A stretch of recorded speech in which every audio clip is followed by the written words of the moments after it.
Welcome to the Horror Hangout podcast where film fans watch the best and worst horror movies of all time and talk about them. My name is Ben Errington, and today I'm joined by regular co-host Mr. Andy Conduit Turner, back again, Ben. How are you? I'm very well, thank you. Very, very well. How are you? You're back. I'm glad to see you back. Back from Loch Ness, had a lovely Oh, time. back from Loch Not Ness. We'll not a talk about. terrible time on that run. Didn't see a monster, unfortunately, but Oh, it's a lovely time. a lovely time. And we're joined by a very special returning guest. Terrelle Graham is a film, video game, and music connoisseur, horror enthusiast who has been reviewing films and video games online since 2010. 15 years. Welcome back to the show, Terrell. Hello. Hi guys, thanks for having me back on. Appreciate it.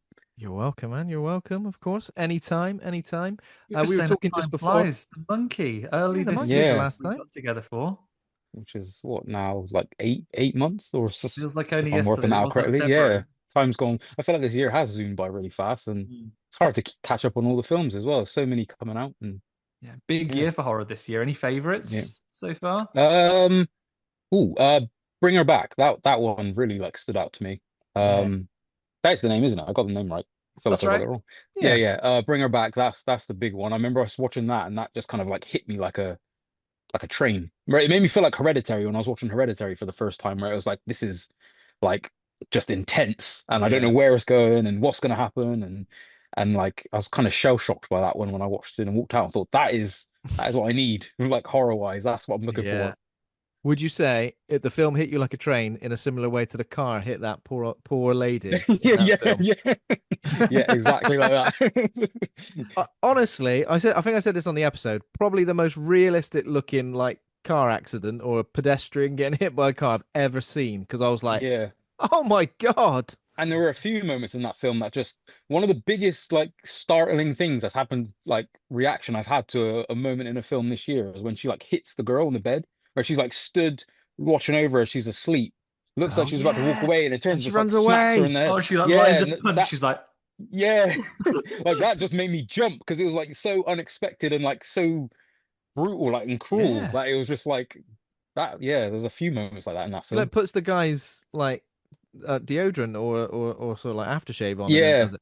That is does just evil. an very offensive impression of him just before she punches her. It's me, your brother, that dickhead. Taking a break from pissing my pants and the bed to punch you in the face. Have it. Oh yeah, she pissed his pants on Yeah, his pissed his behalf. pants for him. What a That's ranking. evil. What about weapons? I guess that was the other big one that Oh came yeah, out that I just after enjoyed a lot that. as well. I enjoyed the experience of that one. Kind of like Barbarian. What I found with Barbarian is the more I watch it, the less I still really like it, but it just doesn't have that effect anymore. Yeah, I know what you mean. Um, Whereas I wonder if Weapons is going to be a similar thing. But that first experience with Weapons, I thought Mm. I just really enjoyed it. Got caught up in the mystery of it all and trying to figure out. Although I feel like I figured out what the key thing in that film was quite early in the film, Did you? because there, Okay. without spoiling it for anyone that may not have seen it, there is a moment early on where there's a word written on a car, and and uh Okay. as soon as I've got I you. kind of had an inkling about Okay. it before watching the film. So as soon as I saw that word on the car in the film, I was like, oh, that's what it's Yeah. going to be, is that It's type of gonna be thing. like it's an Easter egg, but it's also big hint, isn't it? Yeah. I guess it's like one of those films where it's difficult to judge it. Like you do need to judge it on your first watch experience. I feel like judging it after. I feel the same with Barbarian, and even a few other films like Longlegs. When I gave that a second watch, it didn't quite hit me as hard as it did the first time. So I feel it's easy. I think we really should judge films on the first watch because that's the most important thing, really, isn't it? Your first The big experience. question, though, Terrell, about weapons is put yourself in their situation. If you were having a lovely day in with your partner, how many hot dogs are you cooking? It's It, 10. I think that's fair. It's fair, isn't it? I think that's. Was it 10? Was it, at least No, there was a It was bloody a odd lot. number. There was it like was an odd seven. number. So someone's gone, Yeah. I want four, and someone else has gone, I want five. Maybe they just had that's all they had in the packet left, and they were like, "We're gonna Yeah, cook them someone had all." had like a Yeah. sandwich the other day. I mean, I'm not going to shame anyone for their eating habits. Maybe the I'm, big game was on. We don't know. yeah, exactly. Um, yeah, I mean, we are into October now. It's obviously officially spooky season, the scariest time of the year. But anything special going down this month for you, Terrell? Any special horror Not, plans, or do you I just tend to want to try just? and watch as much as I can because I feel like the past couple of months, film-wise, I've not watched as much as I've wanted to.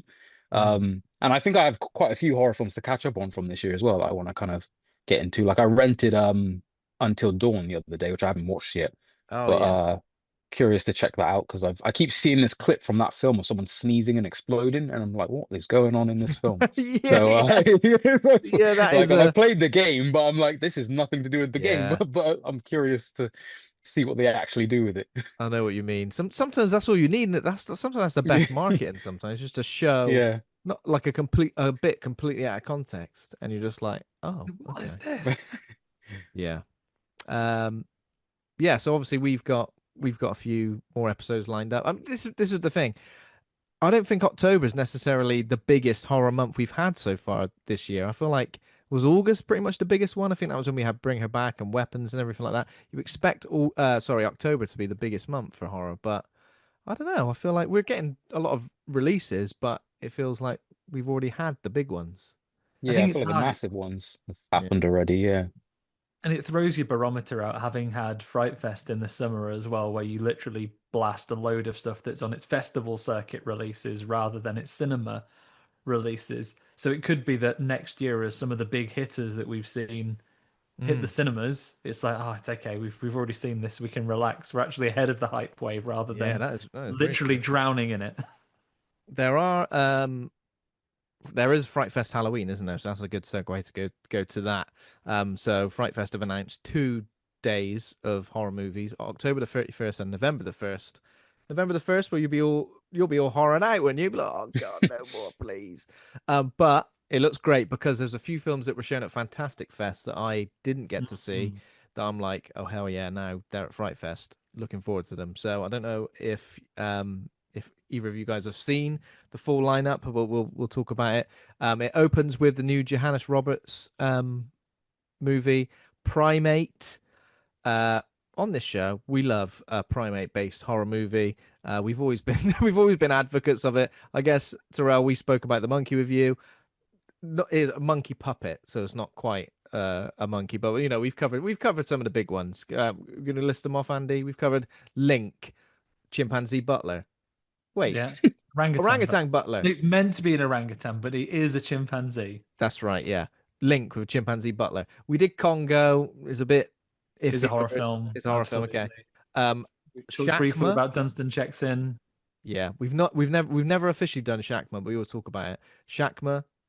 If you haven't heard of it, baboon loose in a college. That's right, isn't it? Yeah, baboon loose in a college after hours, of course, not just during the After day. hours.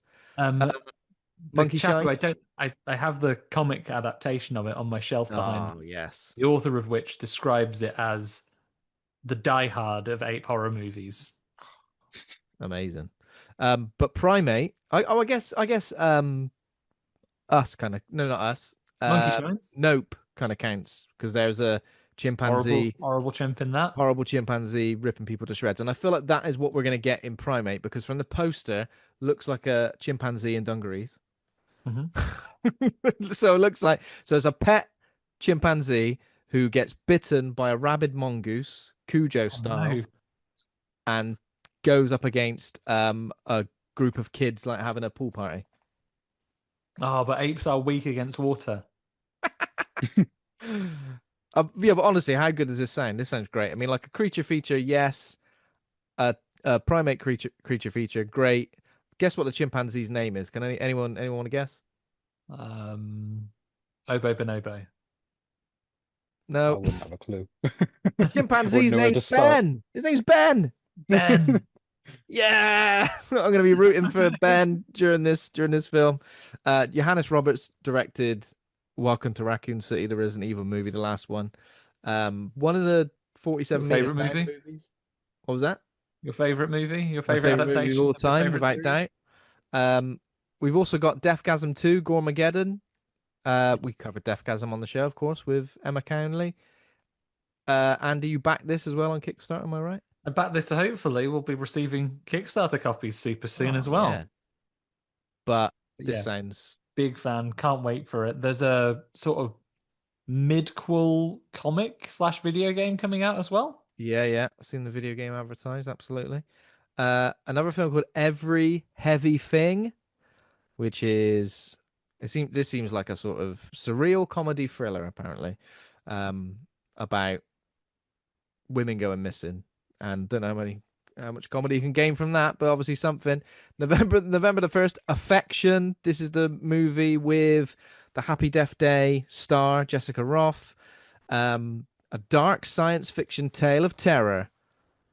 I almost don't want to read out these synopsises because I feel like they're Yeah. synopsi because they're giving Just to away say too that what much. you just said about dark science fiction tale of terror, There we that's go. yeah. Also a film called Post House, which is a monster movie. A troubled film editor and his daughter release an ancient monster while working to restore an incomplete silent horror film. As you Sounds do, good. that could happen. The Turkish Coffee Table. That's right. The film The Coffee Table's been remade by a Turkish filmmaker. So the Turkish coffee table. I mean, that is in itself a great thing because technically, usually you'll see a film Yeah, like this remade into an English language version, but in this case, they've taken a Spanish movie and somehow translated it into a language that I speak less. yeah, yeah, yeah. Have you I'll be have you more seen reliant on the subtitles than ever before. The Coffee Table, Terrell? You have. No, I haven't. Was that this? That Uh, was last year, wasn't it? Was it last year? That one? Last year, yeah, maybe the year 'Cause I before, remember maybe last hearing year. like it was one of those ones to watch, but I never did get round to it. But I think I did Yeah, hear that there is a English remake being made as well. I feel like I heard that somewhere. Maybe, maybe not. yeah. Called the But it British wouldn't Coffee surprise me if Table. they were doing a English remake of it because Mm. It's directed by Can Evrenol, who directed the movie Baskin, which again I haven't seen, but is, as far as I'm aware, is very good. So we'll see what happens. I mean, how much do I want a remake of The Coffee Table in any language? Not loads, but but not when the original Film that exists. I've But said, oh no, out while watching, possibly more than any other film. oh yeah, it was. Well, yeah, there was a moment where I was just like, absolutely, oh my god. I was like Um, the reverse dimension of that car insurance dog, saying oh no to everything. Every few seconds, like, oh no. Churchill dog. The opposite. Lurched. We've al- we've also got Coyotes, with Justin Long, Kate Bosworth, a family stranded in a neighborhood, attacked by a pack of predatory coyotes. That's right. Yeah. Not like the cartoon coyote, because that's Just sort of step out onto off the edge of a cliff and let him fall. yeah, you'd be all right. Paint like your kids on like a stone wall and you'll run at them, smash his face in. And what else have we got? We've also got a movie called Mag Mag. It is it is a feature by Japan's most popular comedian, Urian Retriever. Interesting name. Destined to reinterpret the J-horror genre from a fresh perspective. After her beloved is killed by the Mag Mag ghost, Sine vows revenge. The Mag Mag ghost? What's yeah. going on? I was wondering when you said the title, I was like, what's Mag Mag? Like, what is that gonna? Yeah, a ghost. The I Mag wouldn't have Mag guessed that. ghost The name one more time, Ben? of the director, Yeah. Urian Retriever. Is that Like, like, have they done like a joke literal translation? Is that like piss taker? They're a comedian. do you know what? It could very easily be. But Oh, you know, if you want your mind blown at 11 p.m. on the second day of Fright Fest Halloween, then why not? To that be is the fair place though, oh wait, to be. I've missed one out. I scrolled down too far. The first film on the Saturday is a film called Dolly. And Chase and Macy drop their daughter off and go for a hike. Those plans are soon forgotten when they discover a weird art installation of dirty, broken dolls. I'm gonna leave it there. Oh wait, Okay. here we go. No wait, a violent, hulking, childlike maniac in a tattered dress and a porcelain doll mask now arrives to fuck So you up. it's like gender swap Brahms. Bad boy Brahms is back From in, the boy, yeah. So two it's Brahms Brahms, times Miss Too Pac-Man. Furious. Yeah. To be fair though, I think this is a really strong lineup. Because it did kind of like make me go, oh, all the things I kind of wanted to see from Fantastic Fest. I heard great things about Dolly. loads of people were watching, obviously, Coyotes and Deathgasm 2. But I think Primate's probably the one I'm the most excited about. I think just because it's an animal attack film, always kind of gets me going. You went for the apes, Coyotes right? as well, actually. Coyotes probably equally. Hell yeah. But we will be covering as much of it as we can. I don't think we're going to be in attendance this year, but we are going to cover as much of it as we can. So we will keep everybody updated to whether we're going to be doing a special episode or maybe a bonus episode. We'll see what we can do. We'll definitely be chatting about some of those films as and when we get to see them. Yeah. It's not the only place gone there, Ben. Don't be like the BBC and pretending only London exists, because there's loads of things going on in the month of October all around the country. I've Mm. recorded the fastest talking I've ever done to do a 3-minute recap of a few, but as we Oh can yeah, you talk have. casually here on a gentle episode, I've got another couple I can share about if you're traveling about the country. Yeah. One is Dead and Sudbury, which is in Suffolk, if you don't know where Sudbury is. Um, if you've heard us bang on about loads of the films that we enjoyed at Fright Fest this year, a great chance to catch some of them again. So they are screening films including The Rose, Pig Hill, Death Cycle. The last podcast that we did was Fright Fest Glasgow. We Oh covered that one. yeah. Okay. Yeah. The Caretaker, which I really enjoyed. We didn't get to talk about it much because there was such an amazing lineup, but I really liked Mm. The Caretaker. And my pick for film of Fright Fest this year, Redux as well. All on Oh, over in nice. I still need Suffolk. to see that. Yeah. Yeah, and then there's also classic screenings. You've got the Candyman, you've got the extended, uncut 3-hour version of Salem's Lot. See those people get their heads banged together and killed in Three full hour version. God damn. full screening. They've got Martyrs on. They've got Henry Portrait of a Serial Killer. They've got Scanners. A ton of stuff going on, plus a short film showcase as well. So you're still in the south of the country, but a little bit more. Mm. Halloween night. Sadly, this is also not where either of us are. Our mates over at Dead Northern have a pop-up event going on. So you're going to be in and around the north of England. You can get yourself to Harrogate, and you can have a 3-course meal. You can grab yourself some cocktails, and then you can watch Dusk Till Dawn. I don't know if at any point Salma Hayek's going to come in, be I all was literally sexy just and going to murder say that. everybody. Yeah? If I don't Salma know if they're Hayek comes committing in to and that. tells you to be her dog, well, There'd be Cure advert in there. Everyone would be lining up. But that's happening, and then of course north of the border, up here in Scotland, the good folks at the DCA, Dunded has a whole month of things going on, all celebrating anniversaries. So we've got the 30th anniversary. No, it can't be. The 40th anniversary of Return to Oz, the 50th anniversary of Rocky Horror Picture Show, special screenings of that, the 20th anniversary of The Descent, and then I might try and get to this myself if I'm not traveling that week.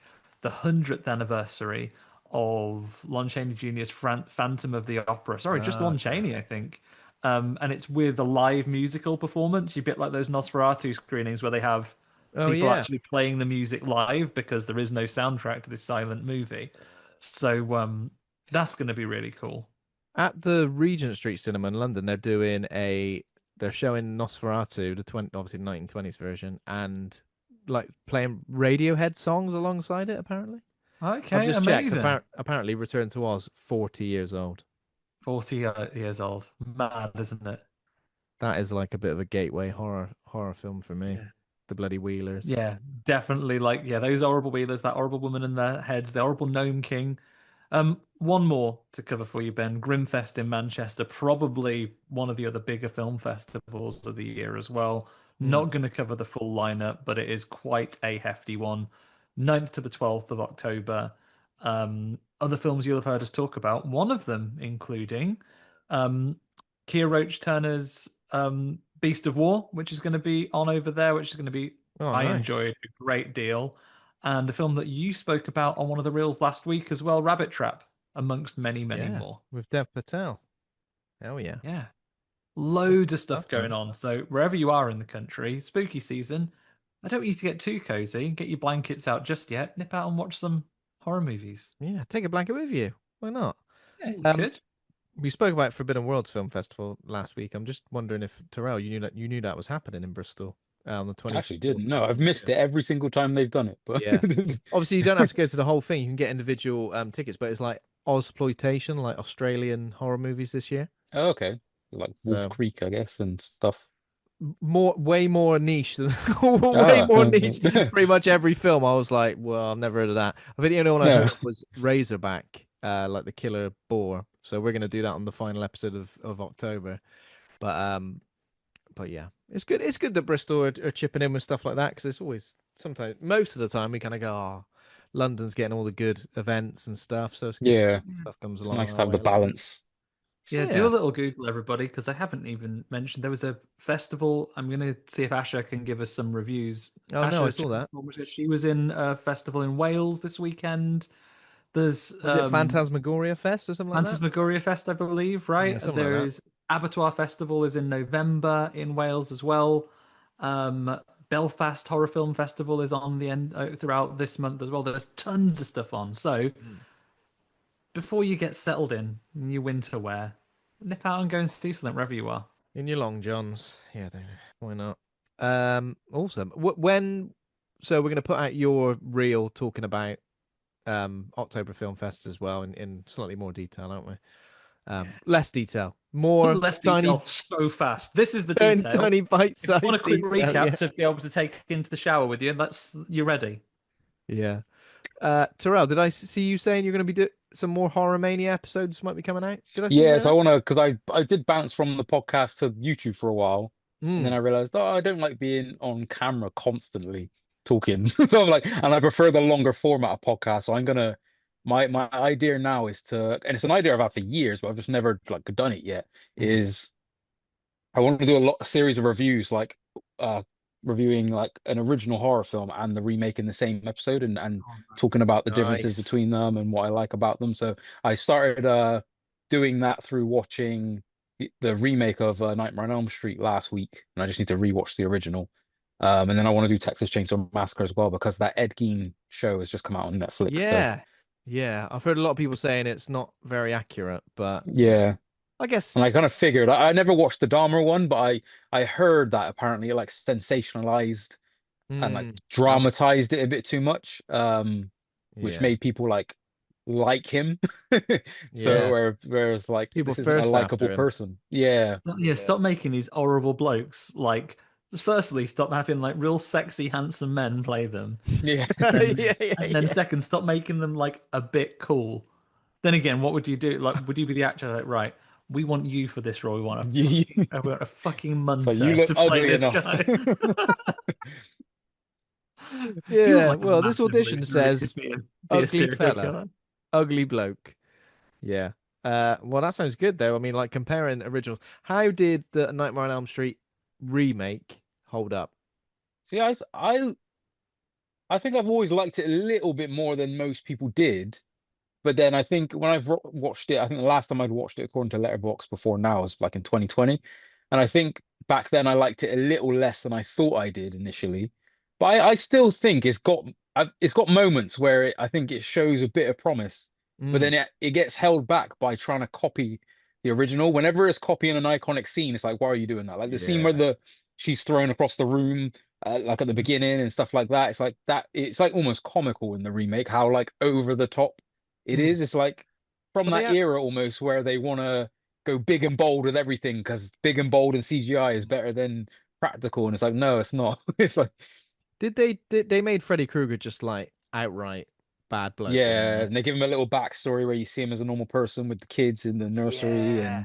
That's and really like, strange, right? This is really, really odd. So we met Jackie O'Haley at Fright Fest. We Very didn't get nice. him on camera interviewing. What was that? He's very nice. Very Nothing nice yeah, man. Very at nice all. man. But it's almost like, is it a point of contention? Like, obviously, with the horror crowd, you're kind of like, you were Freddy Krueger, yeah, albeit not the most well-respected version of Freddy Krueger, the one that everyone loves. But we almost want, or you do wonder, is it a point of contention? Can you say to that person, loved you as Freddy Krueger, or like, what was that like? Or is it kind of like, is it the moment in his career that kind of like set off to another chapter? Because he was huge at that point, wasn't he? With Rorschach, and obviously he was nominated for an Oscar as well, and his performance as Freddy Krueger.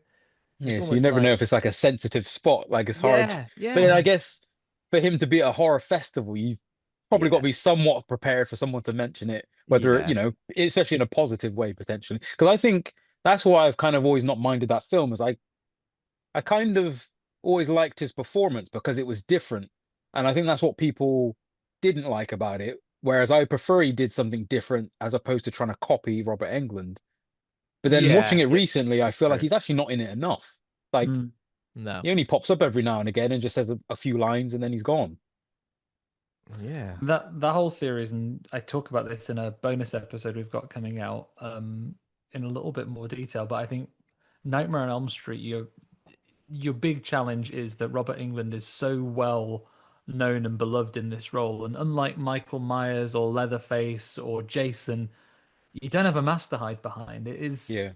very much you, and I think it makes it incredibly difficult to to recast it. I think I don't know how you manage to do that without there being some kind of backlash, unless you do some kind of, because I think Robert England has said he would possibly, make up one last time. Maybe you do some kind of handover mm. where Freddy To a Krueger different becomes character, someone else.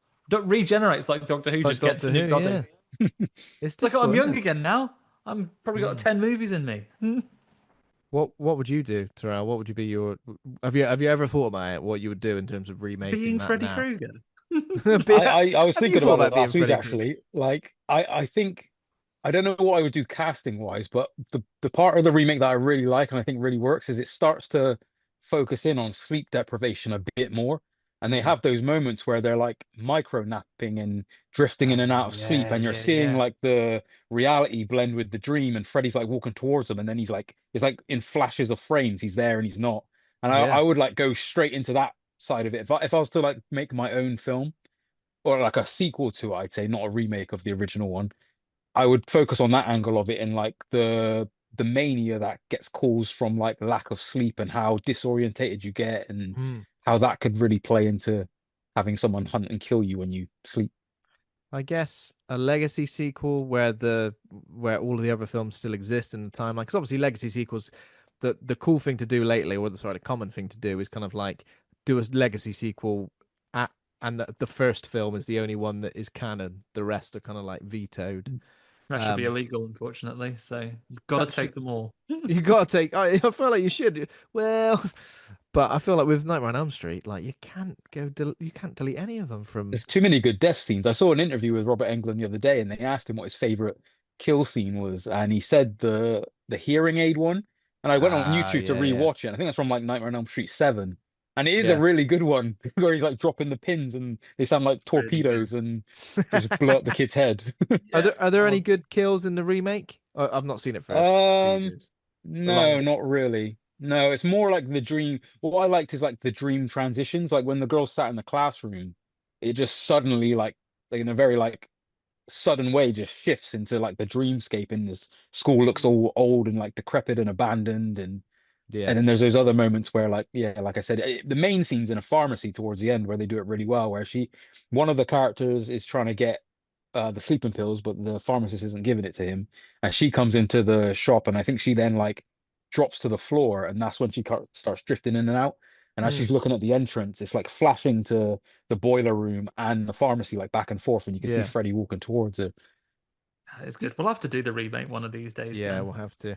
Did I imagine this? But do you remember there being like a reality TV show in like the I want to say early 2000s that was like about sleep deprivation? It was basically Yes. like whoever stays The- awake the longest wins It the was a jackpot. quiz where you'd sometimes like they do like blobs of questions on it. I'm pretty sure. Oh, I should remember his real name because I know he hates it. Sean something. Barry Evans basically was in it and was the absolute champ. It was like a Channel 5 quiz where people stayed awake for Oh fucking no, wait, I days. think I found it. Shattered. Shattered. It was called Shattered. It was 2004, presented by Dermot O'Leary. 10 contestants were challenged to go without sleep for 7 days while their actions were monitored. 7 days? That's That's impossible, quite isn't it? extreme. That's Yeah, extreme. Yeah, that's like, like the health, the detrimental health yeah. So issues that will basically, come what from I'm that. saying is, this is my idea for the remake slash reboot. I reckon something like this should exist, and for some reason, one of the characters, or maybe someone organizing this thing, has got some connection to Freddy Krueger. I don't know. I haven't worked out the details yet, but but Yeah, Shattered. it would feel fresh. Like that would certainly feel like a fresh angle to take it, because then you could have like a bunch of randoms in a confined space Yeah, that are trying to win money, maybe. So they're trying not to sleep for that reason, but then I'm they've gonna Or also got find a it. killer on them. someone Yeah. tries to cheat on the program by going, I know who'll help me. So I'll make a deal with Freddy Krueger. I'm going to help you get these people and bring you back to relevance. You don't kill me in my dreams. And of course, Freddy, the I right don't traitor, care. isn't he? He's going to stitch you up. He's going to How get would your you win laugh. that? I just paint my eyelids. People go, You'd be he's well asleep good at then. this. Just in there. He's well good at this. Is he all right? It's fine. Yeah, look, he's great. I'm gonna find this on YouTube and watch it back. Like, it was one of these things. I feel like I can remember it, but yeah, check out But there's a lot one of shows from series. back then where, like, I was discussing this with a friend the other day. There's a lot of shows back then where they did things where I was like, they wouldn't do that now. Like, there was another one that I think it was Yeah, called, I was talking about one for overweight people. I can't remember what it was called. And it was like this boot camp for overweight yeah, people, and they I like know what you forced mean. them to lose weight. And I was like, I've that would seen it. never happen It's now. called The Biggest Loser. Yeah, that's And Yeah, it. you go and lose weight, and then like two the really fit people come and like scream in your face that you're going to fucking Yeah. die unless you lose weight. was it presented by some guy who just like used to go to people's houses and go, "All right, fatties, come on, you big lard asses, you tubby." Was it that? you've, you've crossed that reality show over with like Little Britain. Yeah, honestly, it's real. I've seen clips of it, but yeah, sound. Oh, it I is know what like you mean. Britain's fattest families. Yeah, Fattest where family or something. Yeah. a guy So comes and slags you off. Shattered lasted for one series and 7 episodes, so I reckon something went wrong. Freddy Krueger got one of them. Freddy Krueger got one of them, done him in. That's how you Um, get him to keep awake. When someone was falling asleep, you'd run into that house dressed as Freddy Krueger. oh yeah, can you imagine? That'd be great. Um, okay, I guess moving on from any horror news that we've just covered, we'll talk about what we've been watching, anything you've seen in the last 7 days. Of course, Terrell, you've not been on the show for a little while, so I guess if there's anything recently horror or horror adjacent that you've seen that you wanted to discuss. So this week I started watching Monster House, which is the animated film. Oh yeah. Which that was like a one of my favorites when I was younger. Oh Where yeah. the kids are like, it's like starts off like Rear Window with the kids spying on the house across the street, and then Yeah, I it's like the remember. creepy neighbor and then the creepy old house. I enjoyed that one a lot. And then last night I watched an Italian giallo film which I'd never seen before called Who Saw Her Die. I always love the Oh, names that they've got, and this one's interesting because it's basically centered around someone that's killing, like almost kidnapping and killing children. But it's set in Venice. So and the poster bills it as like before Don't Look Now, there yeah. was this, and it did come out before Don't Look Now. So it's kind of like a, a slasher film or giallo film set in Venice and a bit of a That sounds mystery going great. on. So it's quite interesting. And Oh, another one I Federico watched, Kruger.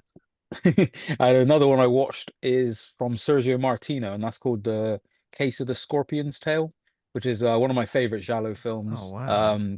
That one came out in 1971, so a year after Bird with the Crystal Plumage from Dario Oh Argento. So yes. it was right at the start of that new wave of giallo, and I think this film is just a really good mystery. Like there's so many twists and turns to the plot, Mm. and every kind of main character in the film actually has a lot of significance, more than you'd expect in those type of films. And the way that the plot kind of weaves amongst those characters and the kill scenes is really, really good film. Oh, That's nice. great. Got a great looking poster as well. Someone screaming Yeah, with a scorpion just right by their face. yeah, And to be fair, Venice, the other film you mentioned, Venice is a setting for like a giallo as well. I mean, I don't think we've yeah. seen another one. It's Yeah. it's quite a cool location that I'm surprised it's not used as much, considering that giallo No. films are Italian, because it's so isolated and Hmm. so kind Yeah. of scenic at the same time. It's definitely, yeah, I can imagine that being really good. Um, awesome. Anything else you've seen? I know we were briefly talking about one battle after another. I know it's not horror, but I did try and talk about it last week, but we had some problems with the recording, so The I sound goes guess weird now. You know it's cursed. now yeah, so now I know it's cursed. But I'm assuming you really liked it as well, Terrell? Yeah, for the most part, yeah. I thought I Yeah. what I really enjoyed was like the humor and the comedy of it all, and Yeah. then like the spectacle as well, because there's a few key sequences. There's a car chase and a few other sequences that feel really big for the type of film that it is. You know, Mm. you usually expect this type of film to be like a $30 million kind of art Mm. house type of film that doesn't have a lot of action going on in it. And it's not an action film, but when those moments happen, they are quite big set pieces, which you don't usually get in that type of film. Yeah, yeah. I loved it. It was one. It was a really weird one because I saw the trailer and I was like, meh, don't know if I'm that interested in it. Then I started to see like some people talking about it, and I think maybe Mark Commode. I think I listened to his review, and a couple of others. I was like, okay, I'll check it out, and it's like right up there with my favorites of the year so far. I know it's not horror at all, but um, yeah, it was good. It was a good time. I did say like Leonardo DiCaprio and Benicio del Toro are like morphing into the same person now. I never ever thought they looked similar, but maybe it's just like their facial hair is a bit similar now, but they're like slowly becoming like the same person. But yeah, I loved it. And Did you see that interview with Benicio del Toro and Leonardo DiCaprio? They were talking about the names that they were told that they had to put forth. So Leo was saying that his agent back in the day said like, "Oh, your name sounds too ethnic, so we're okay. gonna call you." I think it was like Lenny Williams or something, and and then Benicio del Toro said he had the same situation, and they wanted to call him Benny Dell. That was his name that they wanted to What a give him was different Benny world it could Dell. have been. Talk about Benny Dell. talking about names. One of the lead actors in this, her name's Chase Infinity. Yeah. That's amazing. And Sounds apparently, like so, the parents were like, you're gonna be a celebrity, so we're gonna give you this name. unfortunately, there's no one called Chase Infinity working in Morrison's. No Yeah. disrespect to anyone working in Morrison's, but still, you know what I mean? I mean, she was great as well, wasn't she? Is it her first like First role film, yeah. as well? Yeah, it was great. It kind of reminded me in a place like there was some stuff early on where it felt a little bit like Heat, like with sort of those like the sort of overhead shots, like when there was like a bank job and stuff like that.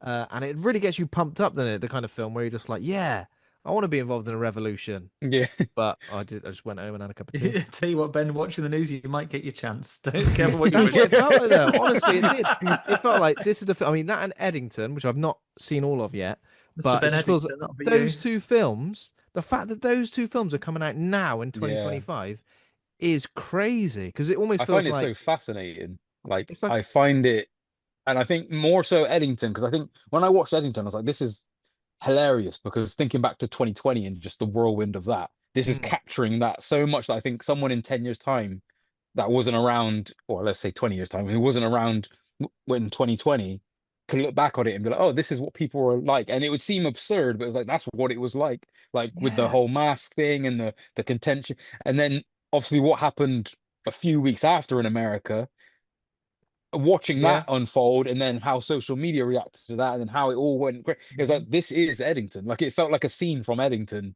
the way it was kind of, and mm, I think it's really fascinating to have those type of films coming out in the heat of the moment because usually yeah, you have to wait like 10 years after something to get those films, but it's kind of happening in real time. mm, Yeah, it is a wild time, isn't it? And like these things coming out. I think it's because there are lots of filmmakers who are so skilled at seeing the direction in that things are going in and are able to kind of capture that now. Not always in the world of films, of course. Like we forget that Hideo Kojima released Death Stranding just before COVID. yeah. Oh my God. And then we had a thing where the most important person in the world was a delivery person taking things to connect people to the outside world when no Yeah. one could leave the house. Wasn't because of time bending rain, of course, but It's just like art You- imitates real life, and then real life imitates art. Like it's just that constant cycle, isn't it? It's fascinating. You're playing Ghost of Yotai as well, aren't you? Yeah, Right? very, very good so far. I'm enjoying it a lot. Yeah. More than I thought I would. Like I wasn't really excited for it before it came out, but I just thought, oh, let me just get it and play it anyway. So I kind of went in with like just middle expectations, but I'm Mm. really impressed with it so far. And I can't remember the original one that much, but it feels significantly better. Like the combat and the Yeah. exploration feels a lot better than the first one.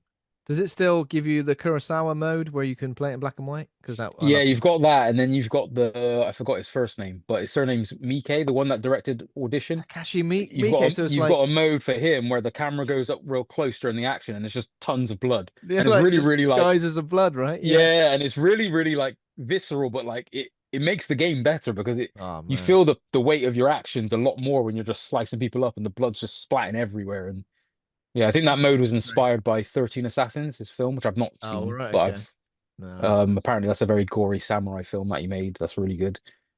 Well, it's up next for me. I'm still chipping my way through Silent Hill F at the moment, but I've been playing on hard mode, which I feel like is I've shot myself in the foot a little bit because I am.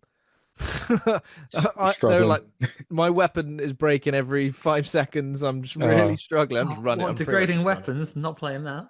Yeah, I know exactly. But then it was like story mode or hard mode, and I'm a bit like, well, come Story on mode. now, I'm an adult man with a full-time job. Story mode, please. story mode, please give me a bit of that.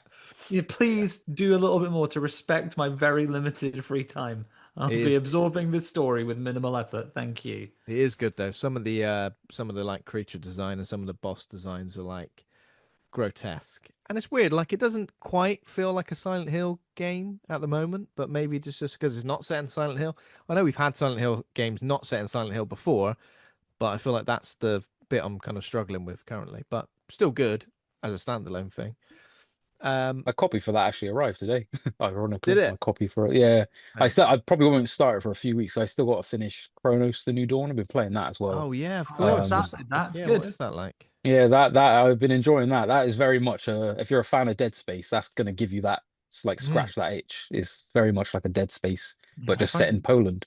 I find the Oh right. space element of it as well really, really oppressive, right? Like Yeah, everything feels like dusty when you're walking around the planet. Everything is like really closed in around you as well. And I really like the sort of the alien retro aesthetic to loads of the space, like because all the space stuff is it's very sort of Geiger-esque, right? It's like yeah. these huge big bubble helmets that are completely opaque, like they're caked in this dust. Big Yeah, like it's a really clunky cool spacesuits. character design. It's the type of thing that like the game probably won't ever become iconic, but the imagery of the main character looks like something that would be iconic, or like from a classic film that would be Mm. like, oh, this is an iconic film, and that's what that character looks like. Yeah, I'm working my way through that at the moment as well. I'm splitting my time between that little bit more of Dead Reset that I'm working my way through and savoring as Oh I yeah. go, and then completely non-horror related, bit of the new Sonic kart racing game because can't all Oh, be I was lovely. tempted darlings. to get that, very tempted to get Pretty it. good. Yeah. What's that out on? Everything. Everything. Is the Super Mario Galaxy like remasters out now? I saw that was Yeah, out Yeah, there. I think that was last week. you want Yeah. to drop Ah, 60 quid on a game you've already had once? Then yeah, you absolutely can. might be a Christmas purchase. Um, I was going to mention VHS Halloween as well. I don't know if either of you have seen that yet. Not yet, but No. soon. No, it's up there with my favorites. I think of the VHS movies. There's two two sequences in particular which I think are going to go down in like the VHS movie lore as being like some of the best. The opening sequence. I guess the wraparound is pretty good as well, but like one of the opening sequences and the end sequence called Home Haunt is really good, and Coochie Coochie Coo, which is another one. So good though. Like I've seen a lot of people saying, "Oh, well, it's kind of we've seen all this before in it," but it's good. And there's one sequence directed by the director of Wreck as well, Paco Plaza, um, which is good. Co-creator of the Wreck franchise. That's good. And a really, really bizarre one called Fun Size. I don't really want to say anything about it because it is bizarre, but like in a really good way. But definitely go Horror and check it out. fun-sized chocolates. I think I think the VHS movies probably for the last 3 or 4 years have been solid. But I think this is definitely up there as one of the best ones. So Cool. I'm check looking it forward to out. seeing it. Anything that you've seen, Andy, you wanted to mention? Couple from me, Ben. Like I have a couple of reels that are in poor old Ben's queue to make actually usable and put up there. So I'm only going to mention these briefly now. But we've been trying to keep up the work of people are kind enough to send us screeners of upcoming movies. So I've been trying to keep on top of watching those. The embargo for Beast of War is out as of today at time of recording, so I can now say that I bloody loved it, and it's probably going to trouble my top 10 this year. Oh, Um, nice. Terrell, if you haven't heard anything of it, think about it. You've definitely seen Jaws, of course, but Yeah. the story that Quint tells on the boat about the horror he had as a man in the Navy when his ship was sunk and then being in the water with sharks circling around him. He tells that story. It's basically his origin story, being a terrible, grizzled old fisherman. Imagine seeing that film play out. So it's set in Australia during World War II. A bunch of soldiers, including I think a really good choice to have like an indigenous person play the lead character and his experience of the racism that he faced during the Second World War and the unit and the people he was fighting against. And there's a great discussion of sticking by your mates and looking out for each other in this war, and then their ship is sunk across the Timor Sea and they find themselves adrift on some wreckage with these personal dynamics going on between them, some positive, some negative, and there is a shark that's attacking them. I bloody loved this. A It, proper it was like horrible Sounds like looking a sounds shark. like a really good premise. It sounds very unique, but very like good. I like when horror can blend in things like World War and bring that into it and do something like Mm. very different. yeah, really, really cool. I mean, it's made with an independent budget. Don't expect them to throw $200 million at it, but I think especially for the size of budget it has, the effects work is really cool. The character work is really, really effective. I had a lot of fun with this one. Ben, you saw it as well, right? Yeah, yeah, I liked it. So directed by Kia Roche Turner, who directed Sting, last year's Sting. Oh, I actually really enjoyed that. That was a film I really liked. Yeah, Yeah. Yeah. yeah. So clearly he's gone. What else are people scared of? A Mm. bloody shark. Horrible looking shark as well. This is one thing that kind of drew me towards it, where I was just Like a monstrous looking like a shark. monstrous, almost like undead looking shark, I would say. Like something about his eyes. It didn't sit well with me. I know I'm pretty It's in this, pretty and terrified of sharks anyway, but it playing in this kind of whenever they're underwater, like a rusty colored water filled with like oil and blood and all these other. But so it isn't like in this blue sea that you used to there's like seeing. It's very fires much a everywhere on the sea of surface, war. isn't there? Yeah, Yeah. yeah, Polluted water, yeah, dirty. yeah. It's really, really cool. I liked it a lot. And there's an interview with myself and Kier up on the feed right now. Mm. It doesn't Yes. go. Yeah. It goes a Have a long way go. with me when you like a film and then the person that made it's always also really nice. So yeah, really, really enjoyed that one. Another couple that I watched for the same purposes. So much, Ben, that I haven't done a bloody episode of Friday the 13th this week. Shame on me. Oh man. But yeah, I also watched In Vitro, which is another Australian horror movie, like a sci-fi horror, which talks about a couple that work at a sort of isolated farm. They are working with like cow fertility and breeding livestock with some like cutting edge science. But then a mysterious figure turns up on the farm. I will say no more. It's a real mind bending, twisted story. I think I've talked a little bit about the man in the white van already, so I won't repeat myself on that one. But I Mm. will talk to you about The Drowned. Have you watched that one yet? Yep, I've seen The Drowned. Tell me about The Drowned, Ben. Give people a rest from my voice. Kind of like a crime thriller meets some weird sort of. I mean, I don't know. It's a mystery, isn't it? It's a mystery. Eldritch horror. Eldritch horror. These four guys, well, three of them, like have stolen a painting. They go to like lay low in a house, but they're all like, "How did we get here? This is weird. I don't remember turning up here. I heard a weird sound and something happened." I think you can kind of like work out what might have happened. Eldritch horror. I guess a few like Greek myth horrors thrown in there as well. But mainly it's kind of like a mysterious kind of crime thriller, but with this kind of mystery thrown in as well. And also like the most tedious game of what was it? Truth or Dare? No, two Two truths and truths one and a lie. lie. I I used don't say it's the to. most tedious. I played it in a friendly office environment, Ben, where you have to say where your two truths and a lie have I to hate be it. I like hate it. oh, I once ran a 10K, or I can bake pancakes. And whereas in this one, because it's a horror film, and it's like, yeah, killed a man. What you got a gun for? Like Yeah, loads of stuff like that. Yeah, so a it's like that. little bit less safe for work than those games. But I like that those kind of scenes where they're trying to get to the bottom gave me this kind of feels of House of Darkness, when they have that really sort of intense conversation where Mm, people are trying to be as polite as they can, but no one is really what they say they yeah. are. Yeah. Like a light bit of Eldritch Horror, though. It's out now as well, isn't it, on streaming? Today, at The time of Drowned. recording, yeah. Exactly. Let's All go those check that out. films are available. All of them are out now, so you can There we enjoy go. them anywhere, with the exception of Beast of War, which has a few more. I believe it's in some select cinemas In the, around the world right now, but it's going to have a few more festival screenings first before it gets a wider yeah, I release in think the the UK. 10th is when it might drop in certain places, so keep an eye out. There we go then. Apart from Other that, than that, apart from that, the film of the week, which is Him, and that is a 2025 American horror film directed by Justin Tipping. Um, the film stars Marlon Wayans, Tyriq Withers, Julia Fox, and Tim Heidecker. The plot follows the trials of a young up-and-coming football player training at the isolated compound of an aging, nearly retired quarterback. Aging's probably a bit unfair. Wait, how old is Marlon Wayans? I think like 55 or something like that. 53 Old for a years professional old! football player. Yeah. Oh my God. I had no idea. Um, and yeah, so this is a kind of a weird genre because sport horror. I was thinking about it before. I was like, Googling it, thinking, what other films can you consider sport horror? It's not really a thing, is it? I, Tonya, Yeah, but that's not. breaks that woman's leg. Okay, what have we got? IMDb 5.4 out of 10. Rotten Tomatoes 31% audience score, 58% critic score. Letterboxd 2.6 out of 5. Some choice reviews.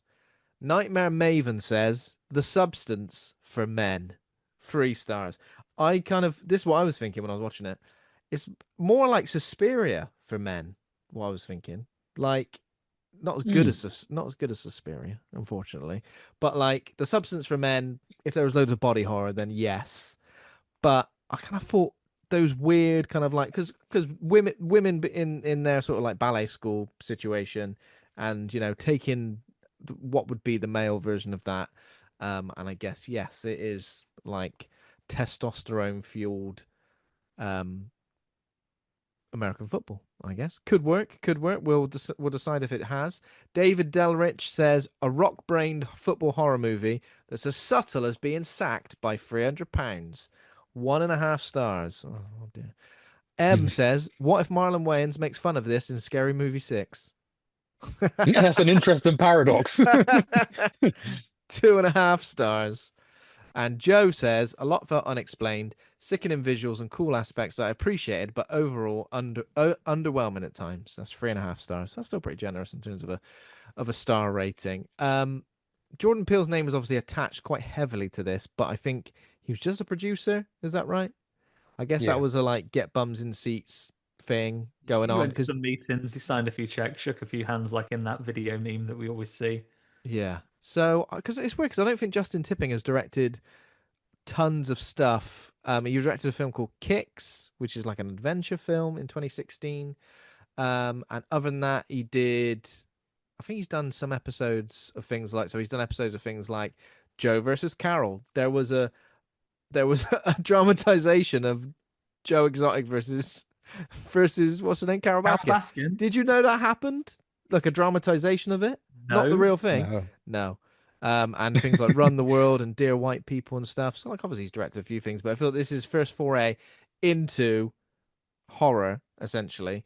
And I think I did mention off the top my problem with it, I guess, was that it did feel not all the way through, but like in places it felt like either a music video, a good music video, like a good music video, or like a sport advertisement campaign. A little bit. I don't know if It you does feel guys. like a new Nike advert, doesn't it?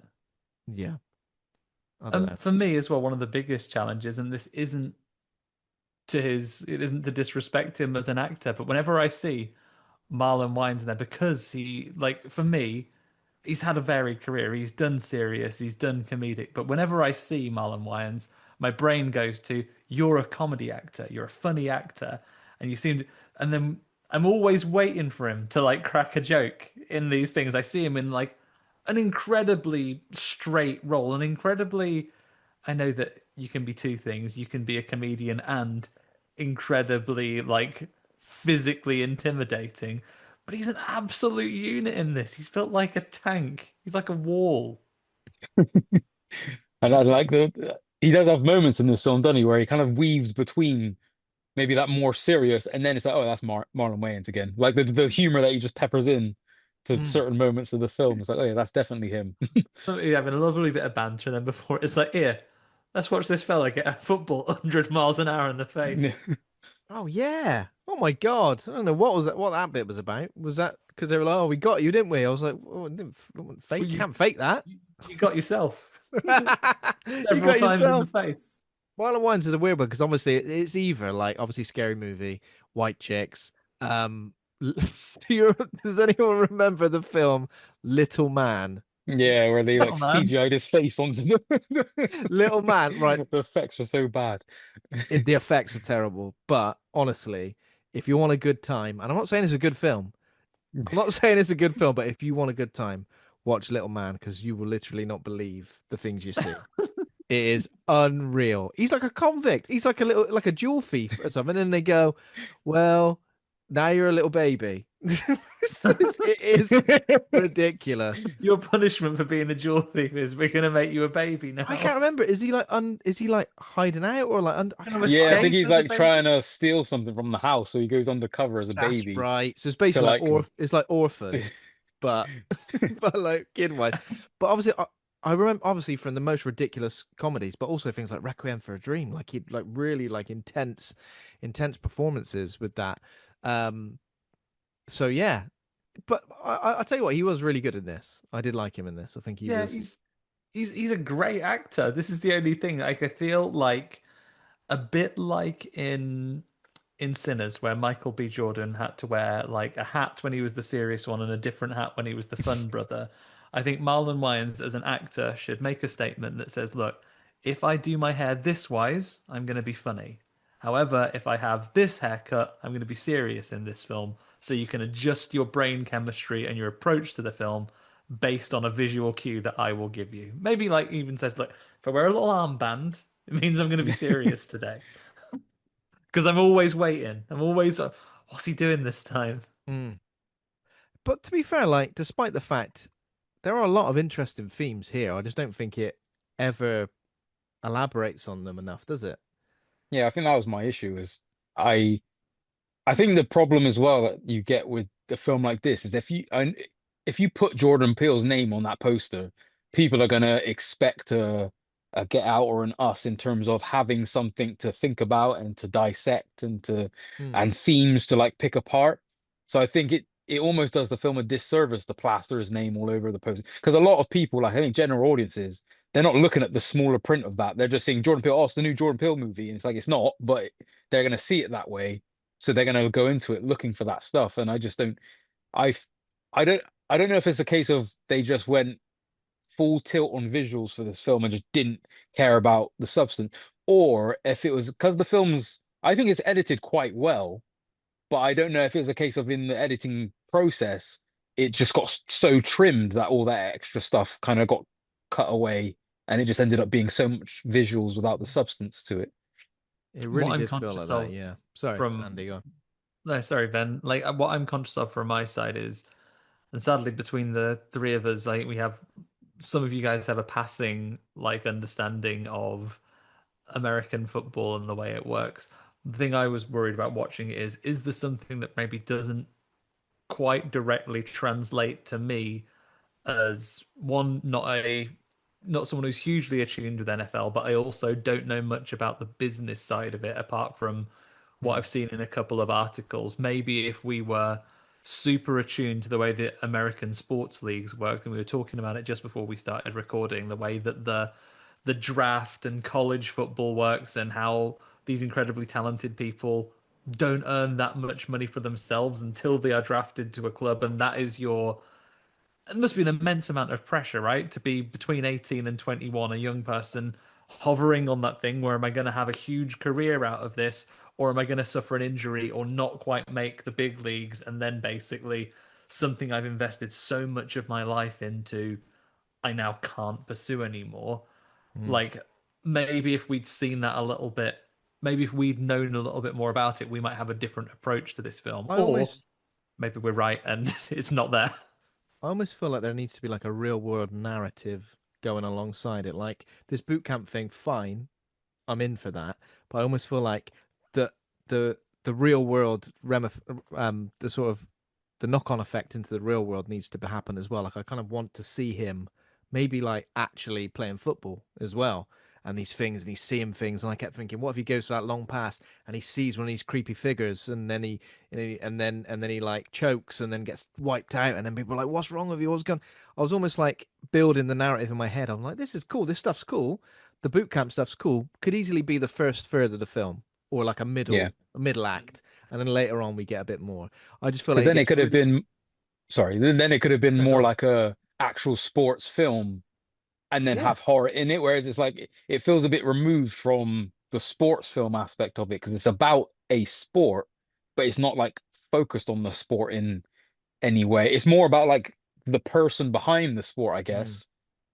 But then going back to what Andy said, I don't think it actually brings it doesn't connect the dots on all the things it's kind of presenting. Like I feel like you're left to wonder about what it's trying to present to you instead of it actually being clear on what it's presenting as like a theme or a focus. I think one thing I connected with or connected the dot with from it being about NFL is I know there's been a long-term discussion about concussions in NFL and Oh yeah, of how course. the brain injuries that come from the sport and how it's not taken that serious. It's similar to like boxing where The Will you're Smith really film putting as your well. health at risk in these sports and the corporations that are getting all the money and the profits, they don't really care about the athletes and Mm. how much they're sacrificing. But I just don't think the film really that's like me taking that in just knowing about the sport. That's not the film providing anything to I make you think guess. about that. Sorry, Terrell. I was just going to say. I guess like when Marlon Wayans mentions why quarterbacks exist. Is it Marlon Wayans who says that? No, it's Yeah. Jim Jeffries, isn't it? Oh yeah. I thought I it can't was. remember. I thought it was Marlon Wayans, but that Someone says speech anyway, about why they why exist. quarterbacks exist, and it's basically the invention of a long pass because kids were getting killed, like Yeah. actually flattened out when they were playing there. And then, but yeah, I didn't think about that with the concussions and stuff because there was that Will Smith movie Concussion as well, on there sort of Yeah. like 10 years ago, which I've And seen. there is the So one scene in this film where, and there's a cool visual where it kind of goes into like this thermal X-ray vision where I he like that. The headbutts the Yeah, Mortal guy. Kombat X-ray move. I like Yeah, yeah, that. it literally was. I didn't And think it then was I him. thought, yeah, yeah, I thought it was the other guy doing Yeah, it to yeah, him. yeah. Yeah. I was like, oh Oh And no, no, then he's that like, dead. skeleton's been yeah, killed. but then I thought that was going to be like a lead in to then explore that aspect of it, but it kind of just never did anything with it. It kind of Yeah. just happened, and it's like, oh, we moved on. It's like, It oh, was like that a lot, like moved on. Like it was edited in such a weird way, and like sometimes like scenes really they weren't allowed to breathe, and like I think the sort of is this a dream sequence, is this real life, like was happening quite a lot. Um, I don't know, I don't know. It's a weird one. I feel like in terms of the themes that they could have really approached and really brought up, like obviously I've seen in a lot of the press, a lot of people talking about masculinity. yeah, I saw like the three main actors talking about masculinity, but I even don't feel like that's touched upon much in this film at all. Like no, there's a lot about the things that kind of I connect with, right? And these were the things that I was thinking. Maybe it's because I know a little bit about NFL, I know a little bit about basketball, but football, not American football, Real soccer football. is my bread and butter. No, say it Uh, properly, Ben. Real football. Real football is my bread and butter. So like the things that I was thinking of, right? So wonder kids who don't make it, wonder kids who get like the all of the pressure put on their shoulders, maybe get put into like a team immediately, and like this is the next big thing, and it just doesn't work out, and their career fizzles out. There's that. There's the fact that like obviously with football players, careers kind of like last into like early 30s, but there's not usually another way for you to. So I could kind of see where Marlon Wayans was going with that. Like he doesn't necessarily want to pass the torch or to give up the mantle of being like star quarterback because what's next? Once that's done, what's the next step? Because obviously with soccer, with football, people do go into coaching and stuff, but like it's still pretty rare. And the actual support and in terms of like from the clubs and money that you would get. Obviously, some players can earn a lot of money. The top 1% of footballers can earn a lot of money, but there's not really anything afterwards like to kind of support those people. Hence Mm. why there have been like suicides with various like older players and stuff like that.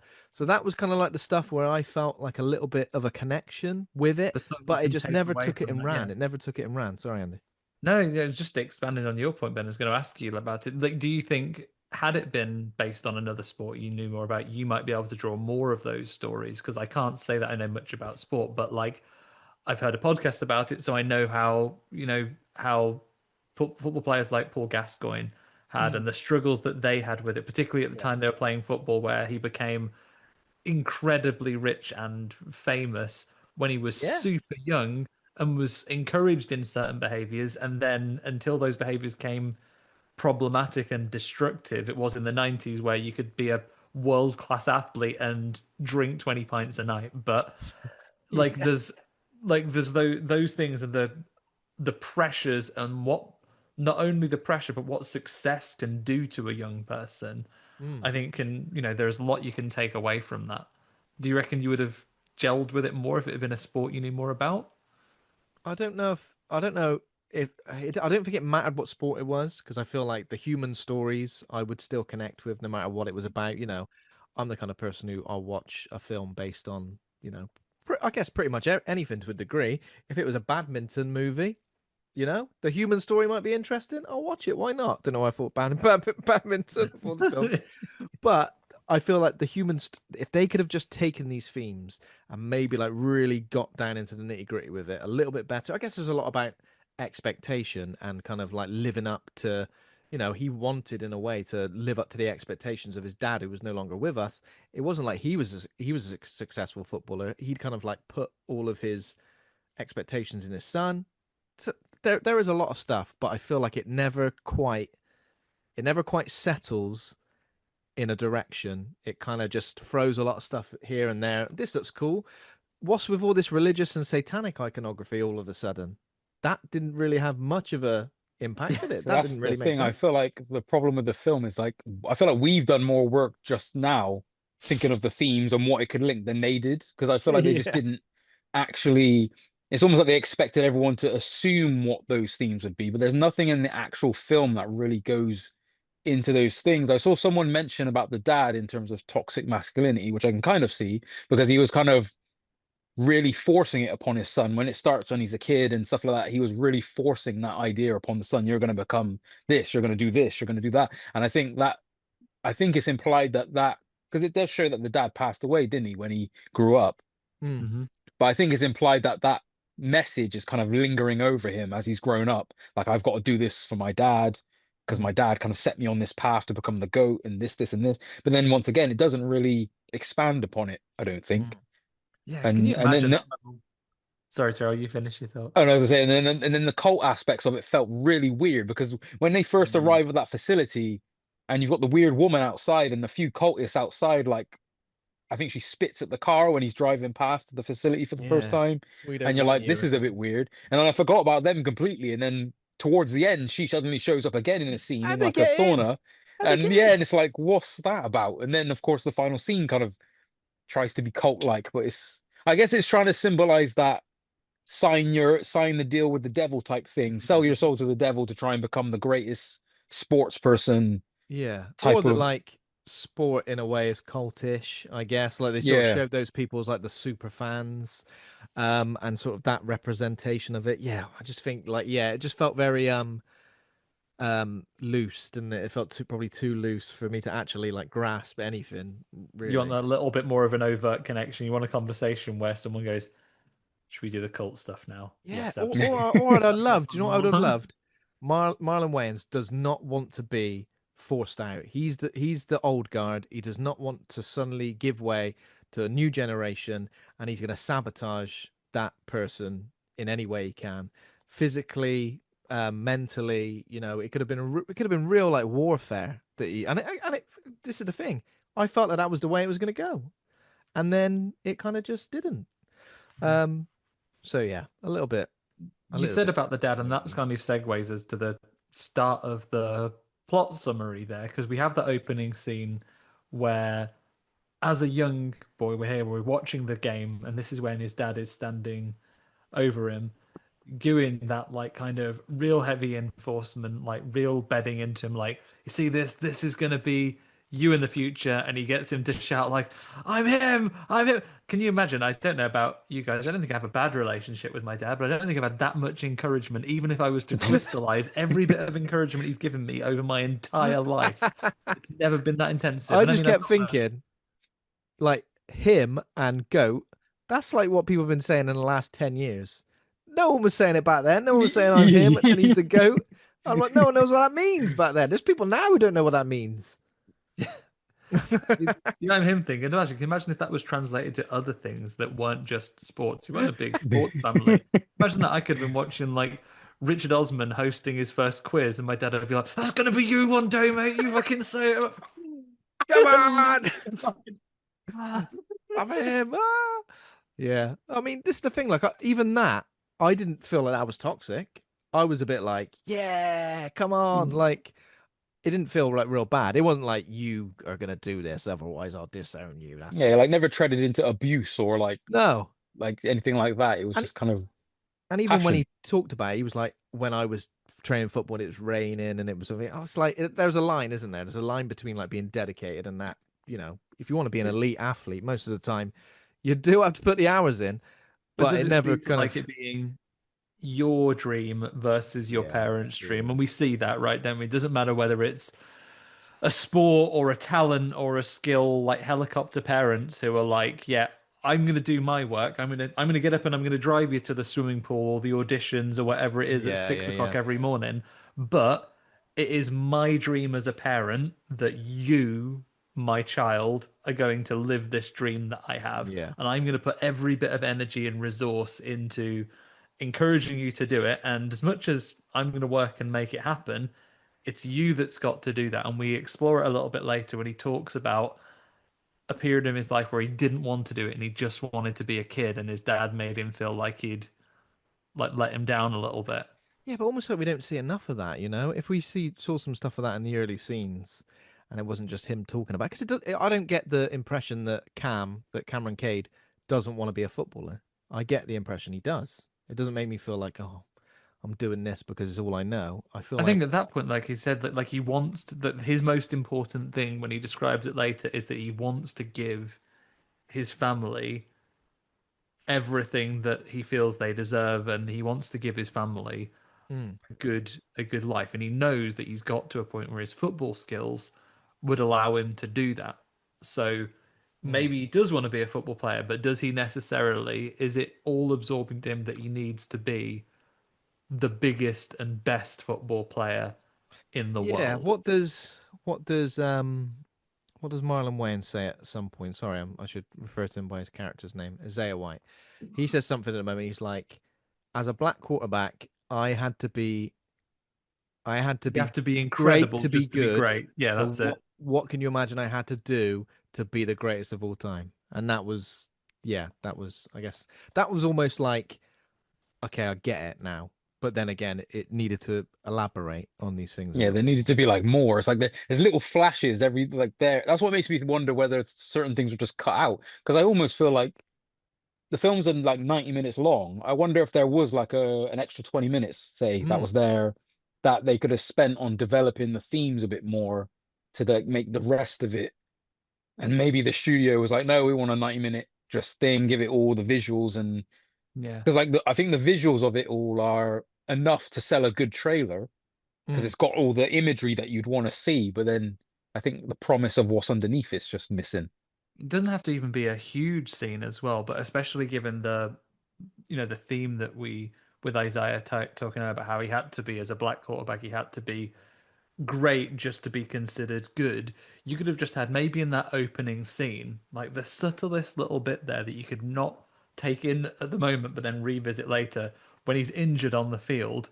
You could cut to the commentary box and have like the old guards, the people who have become pundits, all being like older white guys going, "Oh well, you in my day you had to have the resilience to get up from things like this." This could have been a great way that it doesn't necessarily like lampshade it right You there, but still, in hindsight, after he's had that, maybe you have something to recontextualize in mm. the future. Because it seems like Isaiah White likes the admiration from the fans more than anything else, doesn't he? When we see him, I'm just watching. What does he say? I'm just watching tape. I'm just watching, like he's watching recording. It's literally just fans on a on a kind of. Screen. Do you know what It's just I him going mean? into a microphone. It's like, I mean, that's like that. All it comes down to, like, I know, like a lot of footballers say this as well. Then they say, like, I came from a council estate. I wanted to, make a lot of money and sort of help out my family and sort of give back to them and stuff like that. But like the admiration from the crowds must be amazing as well. Like, I know it's not all straightforward. Like you get a lot of crap for whatever. And when you talk about like the old guard, like the white guy, you still get this in football as well, don't you? You get like the footballers who are probably like big in the 90s and stuff still talking about footballers now. Like it's a completely different game now. Like it is Yeah. completely different. And they talk about things and like people complain about what Marcus Rashford's wearing and he should concentrate on football and not the Stop kid. feeding bloody kids Stop at feeding schools, bloody kids, Yeah. or Marcus. like when he this annoyed me a bit. So I'm a United fan, and when he was at United, he like went to New York for something, and people were like, "Oh, bloody hell, what's he doing at New York?" It's just like, just let him live his life. For Having a God's day off. sake, he should be on the football field 24 hours a day, not feeding kids. But there is like that kind of that thing around sport, isn't there? And it is a It's it's that a entitlement, isn't it? That certain entitlement people have. It's like, well, and then they always fall back on you get paid this much. So it's like yeah, you get paid this much, so you should be doing this. There's also like yeah, they feel like because they get paid so much more than the average person then thinks, well, I get to dictate what you're allowed to do yeah, because you have a privilege of getting this much money, so yeah. you should be doing this, this, and this. Well, I guess the reason athletes get paid so much is just because there is that much money in the sport, you know? It's not like people say, oh, I just nurses should be paid the same. I was like, the next time a hospital gets 80,000 people turn up to watch it, to watch a shift. That I is a mean, good point, actually, because I saw Marlon Wayans. I listened to an interview with Empire with the cast, and Marlon Wayans did speak about that, the money side of it, and obviously linking it to NFL, but it obviously applies to football as well, where he's like, well, people often kind of complain about that, the money they get paid, but the corporations are making that much money, so they should be paying the athletes that much money because they're the ones that are They're putting the ones themselves that on the make the money, line, yeah. especially in the case of NFL or boxing, where it's like physically putting your health on the line. They should be getting compensated a lot if the company's making that much anyway. Mm. yeah, as a percentage of what the business makes. I mean, you could argue that if the business made less money, they could pay them less, and then a season ticket would cost you 200 quid a year. I mean, But yeah, I'm all for that as well, you and know. then And they could obviously, put the rest of that money into the hospitals that 80,000 people could turn up at this for an sounds great. operation. This sounds great. Pay your I'm not taxes, everyone. pay your taxes, everyone. But yeah, but even that, even in this film, like the money side of things, it could really go into that. Like we aren't introduced to like the owners of the team until like much later, and they're kind of just like faceless people. Maybe that's the point, but we don't really get to know much about them or like what they expect, or maybe we could have had like them saying certain things to our main character to make him feel a certain way. Yeah, I'd Um, like the opportunity to hate them a little bit more, and I hated them enough. So I yeah, loved that last scene that we'll talk about later. That, for me, probably added a star to the movie. But when he gets the big yeah, I think I'm the Skyrim same. I did like weapon, the last scene, yeah. So as um, you said, obviously the opening scene is with Cam when he's watching San Antonio Saviors win the league. Eight rings. Old Isaiah White's got as well. Is that a record? Who's got the most? Yeah, because I think Brady's got 6 or 7. Yeah. So I think yeah, that would be like, yeah, he's better than Tom Brady. Okay. So they he makes him better than Tom they Brady, made and a he's out there like character. a They bloody made someone madman, up. isn't he? They made someone up. Where let's make him the best ever. Let's make him the best ever. And obviously Isaiah White suffers a violent, possibly career-ending injury, but it didn't end his career, did it? Because that was he got the No, he rings got better. afterwards. He got better. Yeah, That's but am what. I remembering it correctly that it was a very like violent looking in like the way Yeah. it happened was very violent on screen where it was like that's extreme. I Yeah, he can't got to like remember a what it power was that bomb. actually happened. Did it look Yeah, like someone's bone was poking out? It looked yeah, like that that. was it. His shin was Yeah, like poking out of his leg or something. Yeah, And for some reason, Cam's dad's like, that's what a real man yeah. has. What? Horrible injuries? I thought you real that's men. what a real man with broken legs. What does Isaiah White say to Cam at one point as well? He says, "Would you go your whole career without getting injured or without?" Not getting injured or not getting tired. Oh Oh yeah. yeah, I mean, And he goes, not getting injured because, you're injured. You that could do whatever you ruins. wanted. Then you could like, you know what I mean? If you couldn't get injured, you could just dive around the field. Does you want infinite health or infinite stamina glitch? Yeah, there's a question. So years later, after Cam's father's died, Cam is now a rising football star. He's encouraged by his family and girlfriend. He trains for the League Combine, which is the scouting combine, isn't it? Which is like a showcase. Yeah, Again. so I think that's where they get the NFL players and they do like the sprints and they measure their speed and it's kind Mm, of almost like a showcase for you to show off like your if you were to make like a stat sheet of this person can run this fast, they can jump this mm. high, throw this far. They kind of do all of that stuff. I do And I kind of, I guess all do, the scouts are there to watch. I do kind Yeah. of want to see that in football, Well, the actually. lads from Top Trumps come and put their cards together. Yeah. Yeah, yeah, yeah. The championship manager guys come and work out what the stats are going to be. I feel like the only thing you've got similar to that in like football, in real football, is when a team sign a player and then they go, "We're gonna reveal you to the fans. do a load of kick-ups, will you? Yeah, yeah. And it never goes the way you expect Wait, it yeah, to. it never goes well. It's always like someone you'll throw a football to someone, and they'll be like, "I've never seen a football before in my life." That's how they act. They're like, "Whoa, oh my God, Jesus, whoa, what's going on?" I Teams should hate that. introduce new players like Sakurai unveils new Smash Brothers characters. There should just be a video Oh yeah, where like a football comes in from nowhere I and love knocks that. one of the other players over, and it's this new guy in the shirt like I like it. I also like the thought. I think this happened in. I want to say in the Spanish league recently, where they didn't like know who would sign for their team until he like turned up, which was That'd be amazing good. because obviously now you get like football. Fabrizio Romano just Fabrizio spoiling the whole Romano, thing. here we go. Like he'll tell you when the phone call happens before they even have Yeah. the the first conversation about a deal. He's like, I love the thought of that. That'd be great. And I don't know if you saw any of the world, the obviously the Club World Cup in the summer. Like players would come out individually. yeah. It was weird. It was so, and that felt like the Americanized version of that sport, didn't it? getting all their entrance music like on the darts. They'd be Yeah. like, right, who's going out for this penalty shoot? Oh my God, that's Shearer's music! And he comes out. Cheers, music. Fog on the Tyne is all mine, all mine. Fog on the Tyne is all mine. I love Surely the that's thought of that. Gaz's music. He's recorded a copy. When you say about entrance music as well, like this reminds me. Remember the SmackDown versus Raw draft in WWE? Yeah. That was a great time to be alive. I think they still do it now, but that was amazing. Like Undertaker be fuming. He's been drafted to SmackDown. He'd be like throwing chairs. I see. Oh, it was We great. finally found the thing that would have had you fully engaged this movie. If this had been a wrestling film, Oh hell yeah, absolutely, 100%. Um, and then so after he's oh done wait, so the, before that happens, do we see what happens to Cam when he gets attacked? Right? I think yeah, we go. Is it before or after the boot camp thing? But he's out on the field. It's before because I think he gets Oh yeah. injured from that and almost loses his Yeah, career, or it's because the implied that he almost had to stop because of the injury or something like that. because Mm. the because the Babadook bonks him on the head while he's Yeah. out on the football field. So he's like practicing in the empty field, throwing. That's a seriously good throw in our mind, wouldn't it? Just I was dinging like, it off the posts, right? dinging off the post, yeah. And then this guy in the background. And now I've got like a screenshot of him. Here's a Babadook. Is he yeah, wearing? Krampus. demon. Is he wearing? Krampus in a duffel coat. Is he wearing? Has he got like a Absolutely carrier? bonks him on the head. He's got a big Looks like he's carrier got bag on. looks like he's got a Viking mask on, but I guess it's like a head guard, like a. Yeah. But do they wear those in NFL? Well, they wear the helmets, but do they wear? That looks like a boxing head guard, like like Yeah. amateur boxing. Yeah. It does. Basically, Demon Paddington Bear beats the shit out of him on the football Yeah. field. Smash him over the head.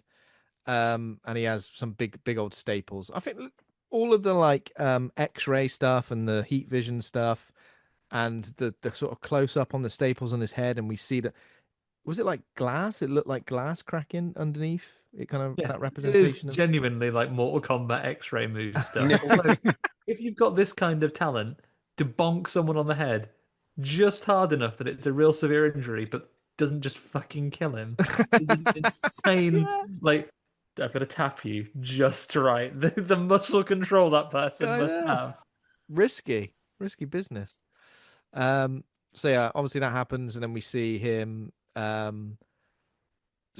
coming back from it. He's been interviewed. He's at home, and sort of everyone's excited. Everybody's talking about the fact that he's gonna be participating in this. His agent. There's some really weird castings in this, right? So Jim Jeffries, obviously famous Australian comedian, Comedian, like is primetime TV in the US, right? yeah, is like Marco, so Isaiah's personal doctor. Tim Heidecker, have you say his name from the Tim and Eric show? So like another comedy guy. He's the agent. He's his manager, Tom Cam's manager. Julia Fox. How do we feel about Julia Fox's in this film? Because I don't know. I mean, eyebrows first of all, and I'm glad the eyebrows got a mention as well. Amazing eyebrow work. But I think she's appropriately cast for the type of character they were trying to make her out to be. But I yeah, don't know if I like the character. yeah, I think she feel suits that type of portrayal. But yeah. it makes me wonder what's happened to her really, because from what I remember, she was quite effective. Was she in Uncut Gems? She was in Uncut Gems. She was great in Uncut Yeah, Gems. But then didn't yeah, she and go out then of Kanye for a little while and then yeah, and then it's like, what happened? Like you had a trajectory of a career that you could have had, and it's kind of yeah, just because I did see, I saw you share her post. Sorry, you shared a clip of her when she yeah, was doing the press junket. And I saw the clip before you shared it, and I felt the same. So she was very much like, sure, talking about toxic masculinity, especially within this film, isn't a place just for men to discuss. I get that, but it did feel like Marlon Wayans was on. He was going to make a point, and she just yeah. didn't seem to let him, did she? She was a bit She like, sounded like someone on Twitter where they're just like they've come into the conversation with their like agenda, and she's like, "I'm yeah, just gonna spill it, and I don't want to hear what you got to say. I'm just gonna spill it." yeah. It's like, It and wasn't she like asked he the was. question, and he started answering, then she just started And Yeah, another answering it thing. back. yeah. But to be fair, he dealt with it like graciously. Yeah, But and yeah, that's the thing. And it did feel like that. It almost felt like that her involvement in this film as that character felt very close to like real life after I saw that clip, at least. yeah. Because what is she? She's like a social media influencer. She's Isaiah's wife, but I don't really 100% Was it get. like a makeup thing or something that she was modeling or something like she was? She had some She's sex also toys, she's didn't got she? a, 'Cause she sex Oh got yeah, toy that range was like it. Lily Allen. Yeah. Gives him a bit of kryptonite, tells him to shove up his ass.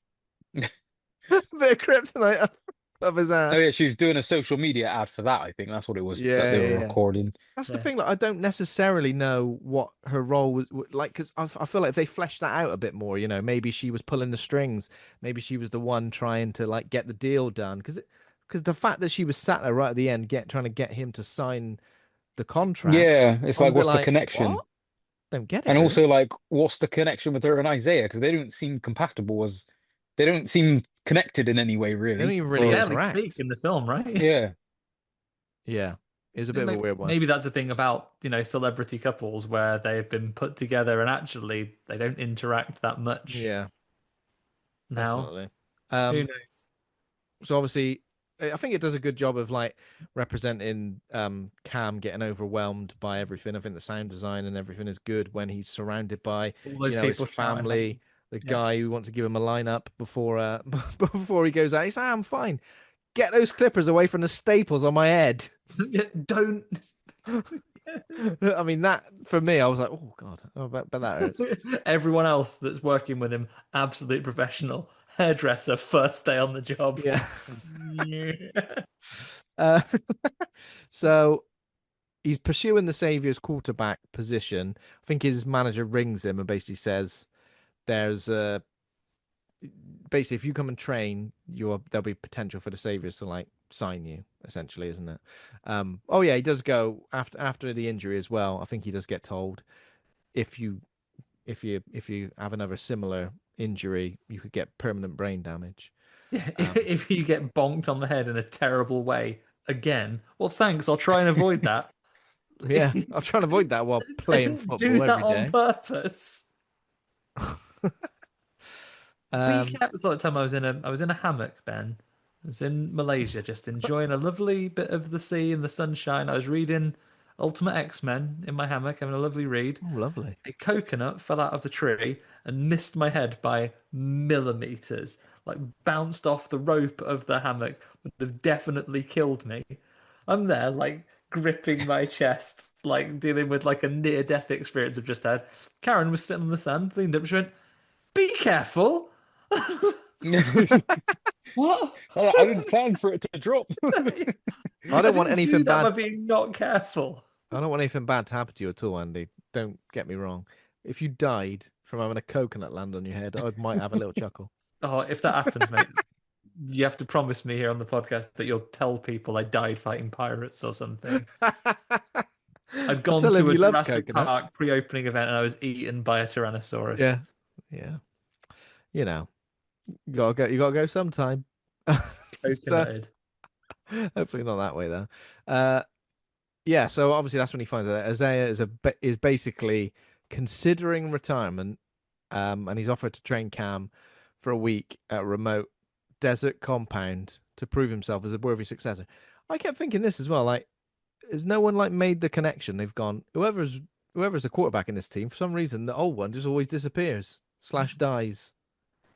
is that the thing? Maybe that's a comment on, and again, we're doing the heavy lifting here. Yeah, Is that a comment on massive football stars that take up everyone's waking moment, retire, and then people just never hear people of them forget who again? they are. Yeah, potentially, Yeah, once you're potentially. out the spotlight, people don't care anymore type thing. Yeah, potentially. Yeah. So yeah, Cam accepts, travels there, and this is when on his way there, there's some crazed Isaiah fans led by someone called Marjorie who tried to intimidate him out of replacing her. So they like spit on the car and like say something like, "We don't want you," or something like that, Can you isn't it? imagine if he just got out of the car and just absolutely annihilated them at that point? You Said, I what? don't need to come in. I'm going to strangle you right now, in fact. Who I recognized her though. It's Naomi Grossman. I think she's in American Horror Story. Yeah, I think yeah, she's Pepper in American Horror Story. I think is the like if you Google Pepper American Horror Story, you'll know who I mean.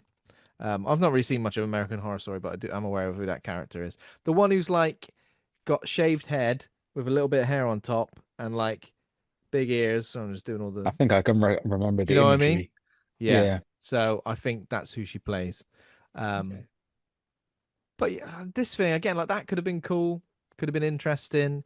Visually, it's kind of okay, I guess. But they could have really because we see them at the start and then we see them at the end. Well, not the end, but like we see them at the another pivotal moment. But that's it. I want to be like, how did they get in there? Did he kill Yeah, her? Because it's he like pretty all much. this all yeah, because he like knocks no, because doesn't she kiss Marlon Wayans' character and then he like knocks her out again or Yeah, but something? even Yeah. before that, he like choked her until she Yeah. stopped moving. So I was We like, never we dead? never see this. I assumed that he was maybe putting them in the mascot costumes, but we never got a reveal of that. Ah, I see. We never Yeah, get a possibly. yeah. That could have been interesting. That comes in a little bit. What's with that mascot as well? Like the cowboy hat tinsel man. Is that the one that's in the training facility when they're doing their stuff? Is that where it shows up? I can't remember I think Yeah, where it we see it shows up. quite early. I think we see it quite early on when there's like footage of Isaiah playing, and then we see it again like outside when Cam collapses after they go for a big run. Oh yeah. yeah. Yeah, see that's the thing. I feel like there's so many seeds in this film of just little things where it's like, is that supposed to mean something or is that supposed to Yeah. link to something else? What I want to know is who all the fictional teams are in this league. So we Oh have yeah, I'd we love have the that. Saviors. Saints, we have the Las Vegas Tinselmen, we have the Gotham Gargoyles, the big Greek statue man, What was all the these name? What was the fellas. name of that? I know you've obviously got Ted Lasso with Richmond AFC. What was the football show on Sky One called? Dream Harchester Team. United, Dream Team. Harchester United. Yeah, it was just so weird Despite when the you fact when I don't watch regular football, I used to watch loads of Dream Team, Harchester where United. Like it's weird when you see like the Rashid fake took over the team. club so he could asset strip it, and he got bonked on the head Yeah, by Champagne just after they stayed up and yeah. remained in the Premier League, murdered. It Two, was the wife of the Harchester club was owner. 2 miles east of Tamworth. Was it? No wonder I know Fictional it so wise, well. yeah, it was. But it was so weird when you saw them like playing against like actual teams, or like do you remember those films with the guy who played for Newcastle, that football Oh, film? goal. Goal. That's it. Yeah, I mean, No, I yeah. was like, what's it called? I used to love that one. It was Yeah, I so remember weird, those. like seeing them. You'd see like actual football players playing Yeah, Beckham against would have them. like a little cameo or something, Yeah, or yeah, yeah, I think yeah. Raul was in one of them or Oh my something like God, that. really? There Because I was think an the first one episode. was Newcastle and the second one he went to Real Madrid. Yeah, he did, didn't he? Oh my There was God, an mate. episode when Harchester United spent quite a lot of time trying to scout and secure the services of an up and coming new striker whose name was Monday Bandili, and they played loads of clips of it. And unless this is just an internet rumor, because of these rumors circulating, there were scouts that were working for clubs in the Premier League who tried to swoop in and get him Oh to go, my no, God, that's fucking hell, it's not, amazing. he's not real. Monday Bandili. I love I it. mean, my favorite was troubled French striker Didier Baptiste, Oh yeah, who of course. is his wife was divorcing him, and he has a great Mm. meltdown where he's going, "Oh, you want money? Everyone wants bloody Diddy money." And for a period of time, my friend, Diddy money was synonymous with just loads of money.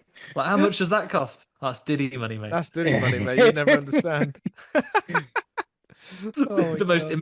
impenetrable language that you have to have a very deep cut experience to ever be able to understand. I love it.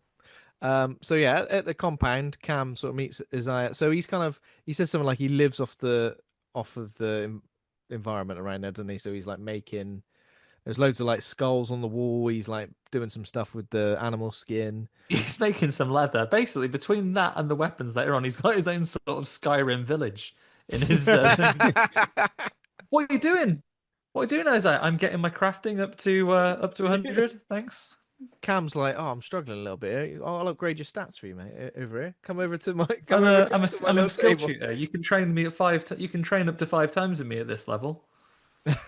What did you think about the like the chapters and kind of like the text that came up? So it was like day one fun, day two Against it. football. I don't know. I kind of like that. I like the style, like the font and the style of it, how it kind of got introduced every time. But once again, I don't know if it Yeah, really Added much. bring all impacted the relevance much. that it was. Yeah.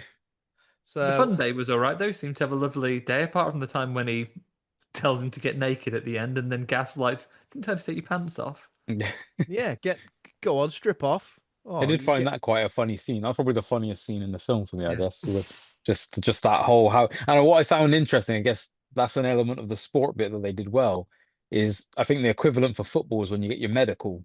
And it's interesting, I always find whenever like say Arsenal drop a little video online of a Mm, player getting a medical and you see a bit of behind the scenes, you actually or I never really think about all what goes into that and how they are really testing the body and like every aspect. I guess that goes into the theme that we think this film is trying to go for, because it's like you're seen as an asset then. So they're like, we need to make Yeah. sure our asset is gonna like a be able to product, deliver really, for isn't it? us. Yeah. We're investing in you. We want to make sure that you're not going to break down. Because there was this player I think he played for an Italian team. He's a Nigerian player that played for an Italian club team, and I think he was meant to get a move to AC Milan this summer, but they ended up rejecting him because I think he's had multiple knee surgeries. And if you saw a photo of his knee, it looks like his knees are eroded, like it looks in really bad Jesus. condition. And like he failed the medical, and like you rarely ever hear of a player failing a medical. Yeah. Well, because Um, sometimes don't they like just they go, oh, you failed the medical, but we'll still yeah, sign you because it's not that big a deal. Who was that? I can't remember his name. I'd never heard of him until this situation. Okay. You said Nigerian. But It's not Osherman then. no, No. no. Forgot. Yeah, I forgot his name, but yeah. Mm. But then when I saw his knee, like it was, I think it went viral because when you see the picture of his knee, you're like, oh, I can Mm. imagine why they didn't want to take that one because it just looked mangled. And I think he's Medical only in his photo. early 20s. Yeah, Oh you gotta no. know Um, this as anyone who's not a doctor can look at someone's knee and go, "That's fucked." yeah, Oh God. When I do love football medicals though, because it's usually just someone lying on a bed with all those little sticky things on them with their thumb up. yeah, yeah. I'm great.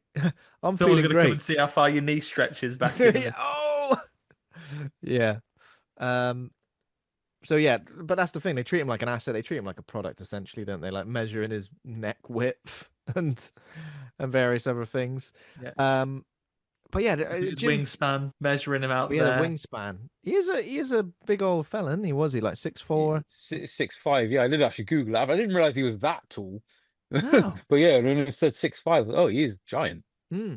Yeah, that's super tall, isn't it? Yeah. Yeah. Jim Jeffries is a funny character in this, and like you said, Ben, Yeah, weird. really, Really weird. really unusual casting. He plays a fairly straight role in this. Like it is akin to Graham Norton being like Rocky's coach, though. It is It insane. is weird. He's almost like a world weary. Like sometimes when you see him in different places, like he's at the party and he later on, you're a bit like, okay. It's like he's kind of in this world, but through necessity, and he's kind of like, yeah, like nothing seems to phase him anymore, I And he will give guess. you an injection with the substance lickety split. Oh yeah, what is that injection? What do they call it? It's got a Just his little. blood, I think. Yeah, It's it's I think Isaiah it's blood. yeah. I think that's what they Isaiah's tried to blood. reveal, even though it was never that clear. But Yeah, Yeah, yeah, he's I but think he's that's trying what to thinking give they're. like, Isaiah's blood, which is, I guess we may as well talk about it now. Later, Isaiah reveals that like he tells that story about Native American football players. Well, before they were football players, when they were warriors, what they used to do is used to take the young warriors, the boys, out, and then the ones that were the most promising, they would inject them with the blood of the strongest warrior that they had. Um, you know, probably why Risky. loads of people got hepatitis back then. Yeah, I was But gonna say. in this version, what happens is it gives you all of their power. So they do it to like basically bring generation upon generation of the strongest person and basically introduce their power to someone who they want to take on the mantle next. It's like being a Buffy Yeah. the Vampire Slayer. And isn't there that scene as well where that the whole idea is first introduced is when he's taking like his own blood back in, and he's like, "Oh, Oh I yeah. save it for when I'm feeling like low Yeah. energy or whatever, and I take my own blood and to give me that boost."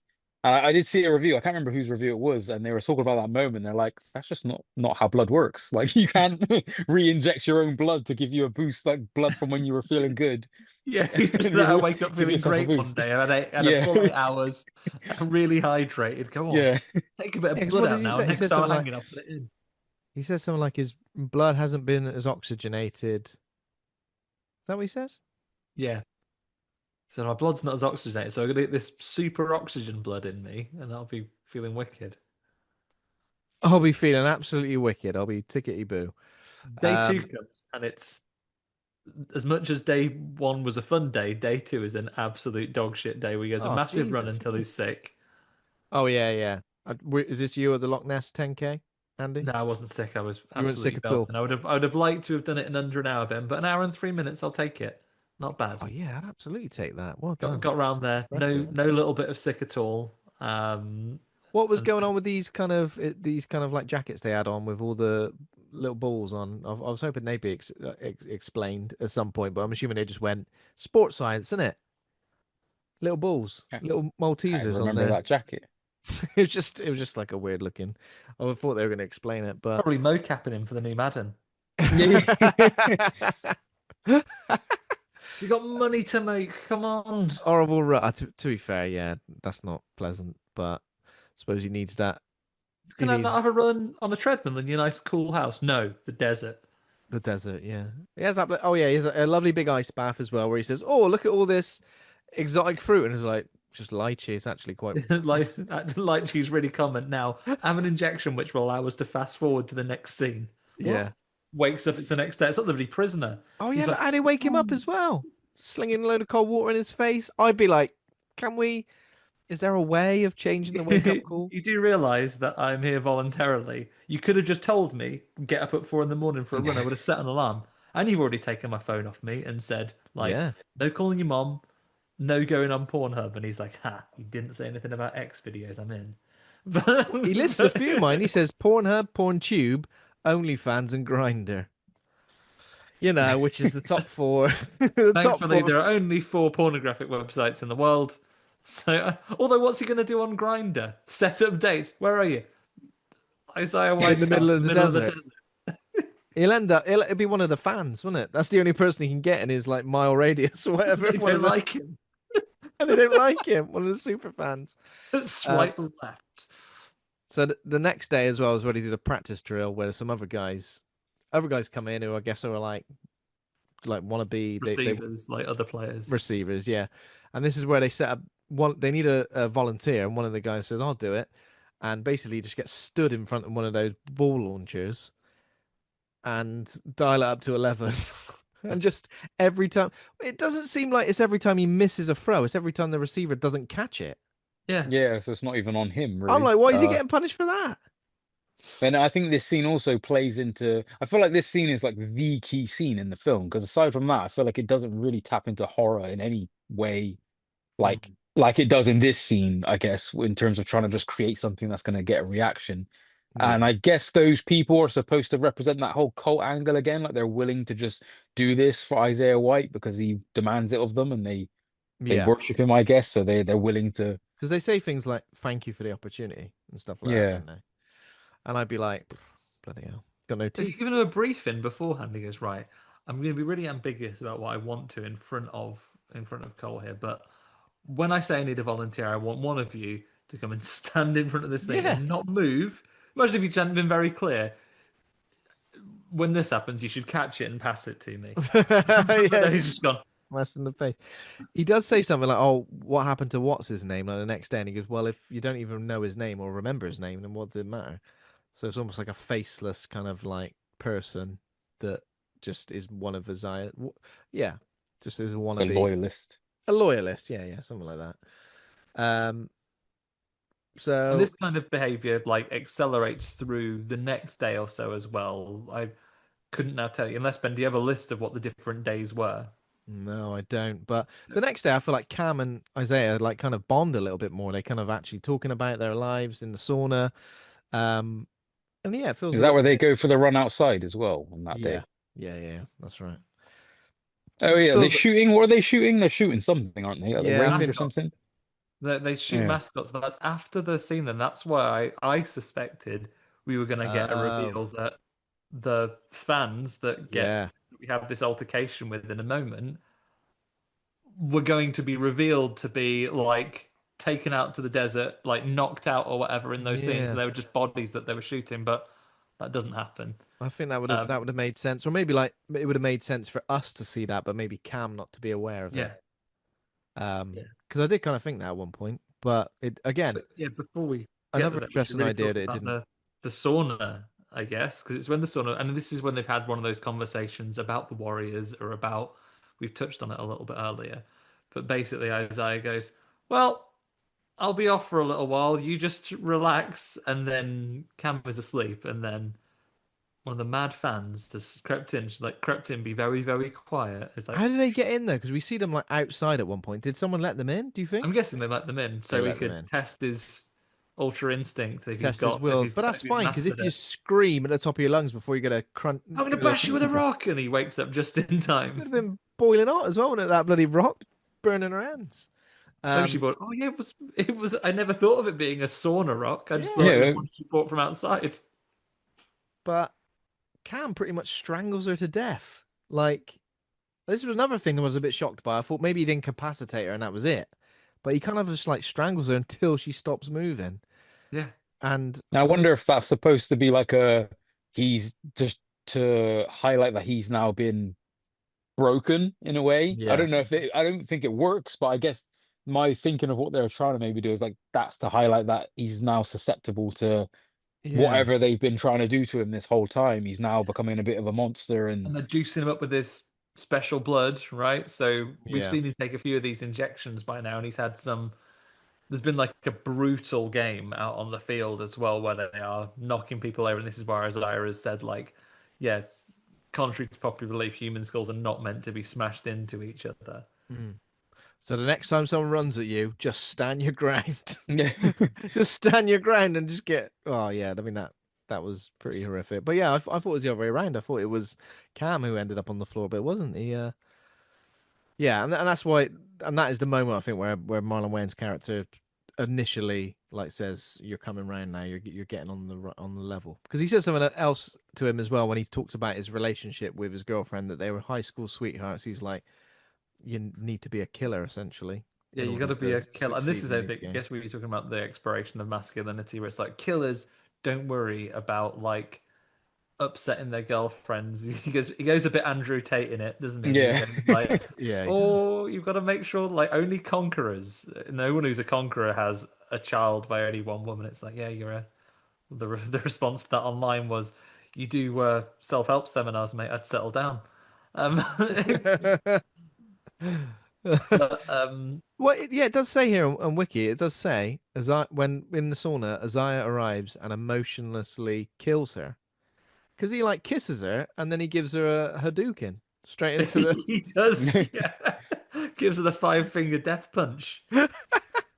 Yeah, it's pretty mad. Rips her heart out like bloody Kano. Mm. Um, yeah, so yeah, I'd assumed her body was going to be in there, but yeah, he sort of kisses her and finishes her off. Oh, Um, is this when we're getting close to it? Not Isaiah. So Cam has had a sexy, sexy photo shoot for Sports Illustrated. yeah. He's This sequence was New Balance advert. Yeah. I was Full literally just music video, full Nike advert, full yeah. oh, It for was me, big fragrance advert. If you've got someone going like, yeah. "I work hard, I play hard," Invictus for men. Like this could have the Yeah. substance for men. It says here as well that like obviously when Cam is like thinking about leaving, that Elsie like seduces him. But I didn't know, did it ever go as far as that?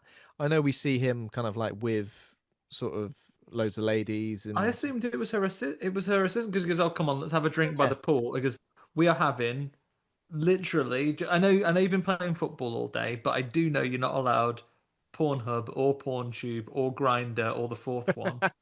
So Or the we are fourth one. having the sexiest party in the world the other day, and you've got an established relationship with my assistant because she flirted with you just Yeah. once earlier. She goes, "I really like you. I'm in a sexy bikini. See you later." Um, yeah, she goes, "Oh, there's loads of women in metallic bikinis and just Jim Jeffries next door. We're just What's Jim Jeffries doing there? we're just doing." He's just looking bored. Like they're all there, literally in metallic bikinis, pole dancing in the house and having a big old glass of wine. And Jim Jeffries is just like standing at the back, like, Yeah. He does say at one point, he never sees his wife and kids, but then he says, I haven't actually got kids, but you know, if I did have kids, I'd never see them. Um I've seen my wife so little that I haven't had time to have kids I don't see. Yeah. And that is obviously the next morning is when Cam wakes up and Isaiah's there in an hoodie holding a holding a Gun. gun, and he sort of says, "Did you sleep with her?" I don't even know at this point. I feel like Cam doesn't know. I don't know. Does anyone else know? Did he? I'm I guessing don't it's a know. blur because he's been having his Jim Jeffries injections, which makes him like regenerate overnight. Ah, okay. Um, Maybe he is like either it's the dream logic or he's Hmm. so lost in this campaign. Maybe he doesn't know whether he's. And I'm because he asked him in such an accusatory way, I was confused as to whether he meant his wife or just Yeah, I know what you mean. one of the many other women It that was were a little there. bit. I was a little bit unsure about it. Then Isaiah like deep throats the gun as well. So I was like, so I Oh. was a bit like, I don't know if I'm coming to go with this. Like, There's what's there's an interview in real life with Marlon Wayans and Shaquille O'Neal. Search it up after this yeah. and just watch that interview. And it's a very similar thing in that interview that he does in that scene. And it's the interview clip with him and Shaquille O'Neal is one of like the funniest and most like you just overstepped the mark moments I've seen in any interview. Because it's like he makes a joke about how many children Shaquille O'Neal has. Oh yeah, yeah, yeah. And then he just takes the joke way too far. And what he ends up doing is like, how have you taken it to this level? It's Oh, it's very similar to that moment in the film. It almost feels Okay. like that moment in the film What is are a they reference to. promoting in this in this interview?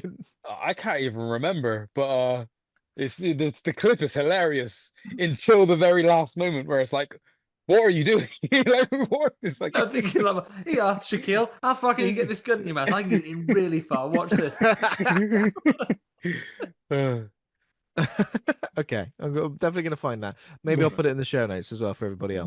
else. Uh, so obviously this is when Cam says, "I didn't do it because I got a girl," and Isaiah ridicules him for feeling guilty about his girlfriend, saying, "Winners are remorseless."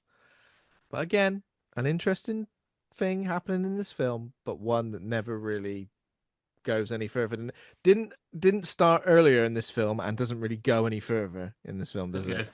Okay, okay then. Um, I won't mention this again. Goodbye. yeah. This is when Elsie invites Cam to a secret party to meet the owners of the Saviors. Um, Because they want to sign him, right? She basically says, he goes, "Oh no, I'm right hanging from last time, so I'm not yeah. coming to a party." He goes, "They're thinking of signing you, so you've got to come and meet him." Actually, Jim Jeffries is there, and Jim Jeffries leans in and tells him to run. I was a yeah. bit Does he like, get his what? head chopped off though just now? Oh yeah, because there's the bit in the In a morning where he dream. wakes up and just lifts up the helmet and there's the head. I don't know if any of this has happened in real life. This is all just some. It's all a blur. It's like a It's either a bad dream trip. sequence or like some sort of yes. It's hard to know, isn't it? Really. He goes Um. into that club, meets the owner, meets the owner's son. Um, it's mm, implied that the girlfriend goes off to do a blood ritual magic and possibly kills Jim Jeffries if that's not a dream. yeah. And he goes to test Chris Rock's theory as to whether or not there is sex in the champagne room. And it looks like, from this theory, possibly there is. Yeah, possibly. I think so. They give Cam like a red liquid to drink, and that's Isaiah's blood as well. So we're gonna inject it. You're gonna drink it. There you Not that go. I drink it normally, but I reckon if someone gave me a glass of blood, I'd go, "It's blood." This is blood, I think. Yuck. Can I have a nice drink, please? Can I have a nice drink? Yeah. Can I have a Vimto? That's a similar colour. Yes, a Cosmo. No, Yeah, stop giving me delicious. blood to drink. Well, it says here a disorientated Cam finds Marco's severed head in a plastic-lined room. I feel like what is like if that's real, there is no point to it. The only point to it is because it looks kind of cool, and I feel like that is Yeah. what this film does a lot. It's like And it just gets confusing because like you said, it's like what if it's not real, it's just then literally there just to make it look cool yeah, as a because if part of a it's dream sequence. And then if it is real, you've not done anything around that to make that have no, any impact or make any purpose or because if that is real, what is the benefit of killing Marco, who's been injecting, he's been injecting Cam with the blood, and he's been essentially helping Isaiah and everything else that's happening. What is the benefit of then like chopping his head off? Again, are we supposed to say because he's like signing for the team and he's met the owners that there's some sort of like blood sacrifice that also needs to happen? I don't know. Yeah, Bit it's never heavy-handed, made isn't it? expressly clear. I mean, I would have been no less confused if Jim Jeffries had leaned into the fragrance side of things and had whispered CKB for men and for women. That would have been fine. Yeah, exactly. If it was like a new Adidas Predator boot or something that we just looked at and It just went, kicked his head right off. yeah, booted his head right off. That would have been good. I would have liked that. Um, I think so. Cam the next day wakes up at Isaiah's compound, back at the compound, connected. Also, this party, where was it taking place? Just sort of like a local rugby Like a club. bowling Just alley. what? It looks like a bowling alley. It's Yeah, like it's an out of town shopping district. yeah. Because I he was like, first what's gets there going and goes, on here? "What's this party? This is This is like, I'm at the Laser Quest out of town." And they like their privacy. And then there they you go, go. and it is a big party, but it looks like it's at like an abandoned petrol station. Yeah, it's a weird one. So yeah, when he wakes up the next day, he's connected to an IV of Isaiah's blood. He rips out the IV, injects a serum. He crawls over, injects that serum. Um, he grabs a jagged trophy. What is the trophy? I did like how he had his trophy and his rings displayed on like a constantly revolving prism. That was pretty cool. Because you want to see every side of your Yeah, trophy. yeah, yeah, yeah. Um, so after that is when Cam finds Isaiah watching the video of all the cheering fans, and he reveals he's part of a line of manufactured goats, greatest of all time, players who gain enhanced abilities from ritual blood transferred down a lineage. And Isaiah tells Cam that they must fight to the death with one goat. Transfusion victor. I'll just leave, wouldn't you? Just leave. And they Is that said, you "Fight to the can death." remain the goat. I'll take over when you're ready to retire because Yeah, surely, even if I win, these career-ending injuries you're yeah. going to I'd also inflict go. upon me. I'll go, Marlon. You're 53 years old, mate. Give it up. I know you look great, and you do look great, but The only but give it up. There's the two only way holes. to enrage him further would be to go, Marlon, it's only a game. Oh What? God, no, he definitely don't want to hear that. He is fuming. The Um, same as if you lose at FIFA and your mum comes in. It's only a bloody game, Ben. it's only a game, Ben. If you smash another controller, that's free this week. Ah, it's all the sweats online. Even this fight to the death was a bit underwhelming. Do you feel like it was yeah, it just? was very fast. And I think Yeah. was it, am I making it up or was there a moment in the film at some point where they reference a gladiator style battle or Yeah. gladiators and what they do? Jim Jeffries' So character mentioned it. Then he said like when two yes, people walk into the gladiator, I've forgotten what the word is. Colosseum Arena, Coliseum. arena. When two people, only one walks out. yeah. So I guess that was the payoff to that, I guess. But I just feel like, yeah, it just happened all very quick. It was like this is the exposition dump of what's really going on now. And Yeah. I feel like it that could have worked if the film was building up to it in a way where you had like maybe breadcrumbs or like more of a through line of what was really going on and the intentions of the people. Mm. But if it all and the whole cult like stuff, if it all connected more from the beginning and like you could gradually see it leaning that way, Yeah. then it would Yeah. have paid off. Whereas it feels like it just the film has so much of visuals, visuals, visuals, visuals, and now this, and it's like, Mm. what's that got to do with this? Or what's happened before? Yeah. What's It's the all a bit connection? opaque to us, isn't it? And I Yeah, maybe they could have done more to show the cult isolating him, revealing to us as an audience they're pulling the string. Maybe, like, don't wish them harm myself, but maybe see some of his family or his girlfriend taken out of the picture by the actions of the cult rather than just come here and don't phone him for a week. yeah. Yeah, it's your mum's birthday as well. Is it? Oh no. You can Like, only phone her on the black phone, literally. These yeah, bloody ghosts on Yeah. the line. Ethan Hawke's here. He's on the other end.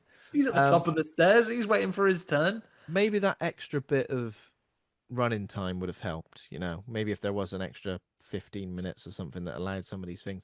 But I genuinely do feel like this film as a whole feels like just part of a bigger story. Like I genuinely would have thought the bit at this particular complex could have happened alongside actually playing games of football and seeing how the training was impacting him in the games, and maybe seeing his mental state deteriorate as that went on, the have pressure. Isaiah like have Isaiah like turn from this mentor role that he was having to actually turning bitter as he started to see him surpass him on the field. Yeah, yeah, exactly, yeah, definitely. Yeah, um that would have been like I could have got that. How does Cam defeat Isaiah? Because he gets X-ray moved, eye poked, and then he Isn't gets it his with his arm snapped. trophy? Doesn't he like smash him on the head Or with does the he get trophy the or something? helmet? Like he Or either trophies something. him or he gets Use the the helmet helmet, at yeah. some point because he asks him. And if this is a real storm, what happens to a toad that gets struck by lightning situation? Then where he goes, what's the opposite of a savior? And he goes, uh, a destroyer? And he goes, no, a mascot. Bonked on the head with a helmet. That's how he gets him. Yeah, I'd be like, oh, do you have to ask me But he questions puts like loads that? of X-ray energy into the thing. He basically turns the helmet into like a spirit bomb and then bonks him on the head with it to finish him off. He charges it up like Gambit. Yeah, puts all of his energy into the helmet. Yeah, I felt a bit sad at this point. I was like, oh, because I feel like he's the most interesting character, Jose, and to just take him out of the picture, despite the fact the film's pretty much over. I don't know. I felt like I I wanted I felt, wanted something else for him. I don't know what it was. yeah, I felt like the film, that moment should have been really, no pun intended, like impactful in the sense that like there should have been so much development and build up between those two characters and what they're doing with each other and where it's leading to, that moment then should have been really heavy on the audience because it's like now they're coming at odds with each other after so long of, he's idolized him, Yeah, he's kind of using him to maybe try and prolong his own career, and now they're clashing, but it just didn't have any weight behind it. It kind you of like, just seemed very quick. yeah, no, I Would you have felt agree. differently about the film, either of you, if they had ended it at this point with him stepping out onto the field? And I say this as someone for whom the next scene is definitely my The favorite. fight should have happened this scene in fully lit, them one on one, everybody else, and yeah, like I agree. Like what you just said, Terrell. Like there should have been something where Cam didn't want to do it. Maybe Cam like idolized him as a player, doesn't want to hurt him, doesn't want to kill him, let alone, and like he's forced to because he's like acting in self defense or something. Um, but yeah, I would like to have Or they seen could it. even like depict that maybe like despite him feeling that, the lust for the fame and the glory of being the GOAT overtook him, so Yeah, he set it aside in favor of becoming the GOAT, so he was willing to do it yeah. for that reason. Because what does he say at some point? Isaiah like offers him something. He says like, if you can do this, I'll give you a house or a car. And Cam says something like, If I I do, just I get your youth. If you can't do it, it's when they're shooting. He goes, "I'll they're give you all this shooting. stuff Yeah, you want." And Cam kind of says, and I guess this is building things, that I don't want handouts. I want to earn stuff. And this is yeah, where he does find himself at a clash when Isaiah basically goes, "Oh yeah, this is my magic blood actually, and now you've got it too." And he goes, "I don't want your magic blood. I want to mm, earn the right to be the best because I've trained hard and I'm best." Maybe you could have forced them into a confrontation by Cam having that moment and turning away from it, and then the players do threaten this, the managers do threaten this, but do it earlier and say, if you don't fight him, we're going to kill your family. So mm. you've got to do it. But no, what Uh, happens is they step out onto the field, and then everyone has completely rejected hiding they're in a cult at all. They're all in their big scary devil costumes pig with his mask. contract for him to sign in blood. Yeah, animal masks, like a big old. First of all, I'm gonna want my lawyer to look over that contract if I'm a big if I'm a big football Yeah, player. It's like massive gold line paper. it's like Willy Wonka's factory teasers Especially thing. after everything he's just gone through as well. It's Yeah. like you're not gonna have the best intentions on that sheet of Yeah. paper But after also, seeing you're what like, they've done. if I'm This the is written goat, in bad faith, I'm pretty sure. if I'm the goat, that means like in 15 years or something, I'm gonna die as well. Now I'm just gonna someone else is gonna bludgeon me head in. That seems fair. I would simply be the goat for 1 year, take my millions of dollars, and then retire gracefully. What is that weapon called as well that he uses? Because that weapon pops up in a few sort of like It's a Is it a warhammer. scythe? Or I can't remember what it looks like. yeah, what is It's it? It's kind I of think it is literally a warhammer. It has a is it a spike on one warhammer? end and a bonky Because meat it does pop tenderizer on up the in other. some like fantasy It's like something games. you find in Dead Island 2 or something, or you just Yeah, yeah, yeah. It's a dead island. It's very To Skyrim. be fair, And, he is aura farming big time when he like puts it on his shoulders and he like that. I Yeah. was like, yeah, okay, I get it. I get it. He's the goat now. so they get Um, out there and they say, right, sign this bloody contract. And he goes, actually, no thanks. well, he pretty Well, much actually, he didn't say even say no thanks. The second he doesn't sign it straight away, everyone has like, everyone it's like you're kicks playing up. a Telltale game and the meters run down. There's like, sign it then. And they go, "We groomed you." Oh, that's a And great I way of killed your putting it. dad. What? Don't We tell him groomed that. you and we killed your dad. I know he's your friend, but I'm here as well. Your manager. Oh, bloody hell. So his father arranged for him to be the next goat. And they explain that the earlier mass attack was orchestrated. It's like the other dude. What's his name? To isolate him so he wouldn't get drafted by somebody else. Yeah, pretty much. Isolate him. Um, to lead him to the saviors, essentially. Cam refuses to sign the contract, and it says in a violent outburst kills Elsie. Elsie kills herself, doesn't she? Falls He over. trips over and stabs herself in the Stabs neck. herself in the neck. Yeah. That is a don't run with scissors scenario, but don't Yeah. run with a knife pointed at your neck. Yeah. She goes, tell you what, I'll stab him to death then. Whoop! And then slits Yeah, over. almost like I don't know what that's going to achieve. Of everything that's happened, surely the end thing can't be, and we killed the new goat. Yeah. Surely they And want him alive. Elsie gets absolutely Frank Spencered. Like, So oh, the attacker a was whoopsie. Malek, who's like he was Cam's trainer, wasn't he? And I mean, he was. If who was the person who attacked me then? Oh, it was him, was it? The man who'd just been torturing me the whole time, waking me up with cold water, Yeah. So firing a he ball into smashes him his with a face, hammer. smashing him with a hammer, and then he goes and then he goes crazy on everybody with a sword. Beats up the owner, chops his head off. Missed opportunity here that he chops the owner's head off. The old man's head falls to the floor, and he is right next to a field goal, and he just kicks it across the field. Should have Duke Yeah. Nukem that right through there and done like an it's good.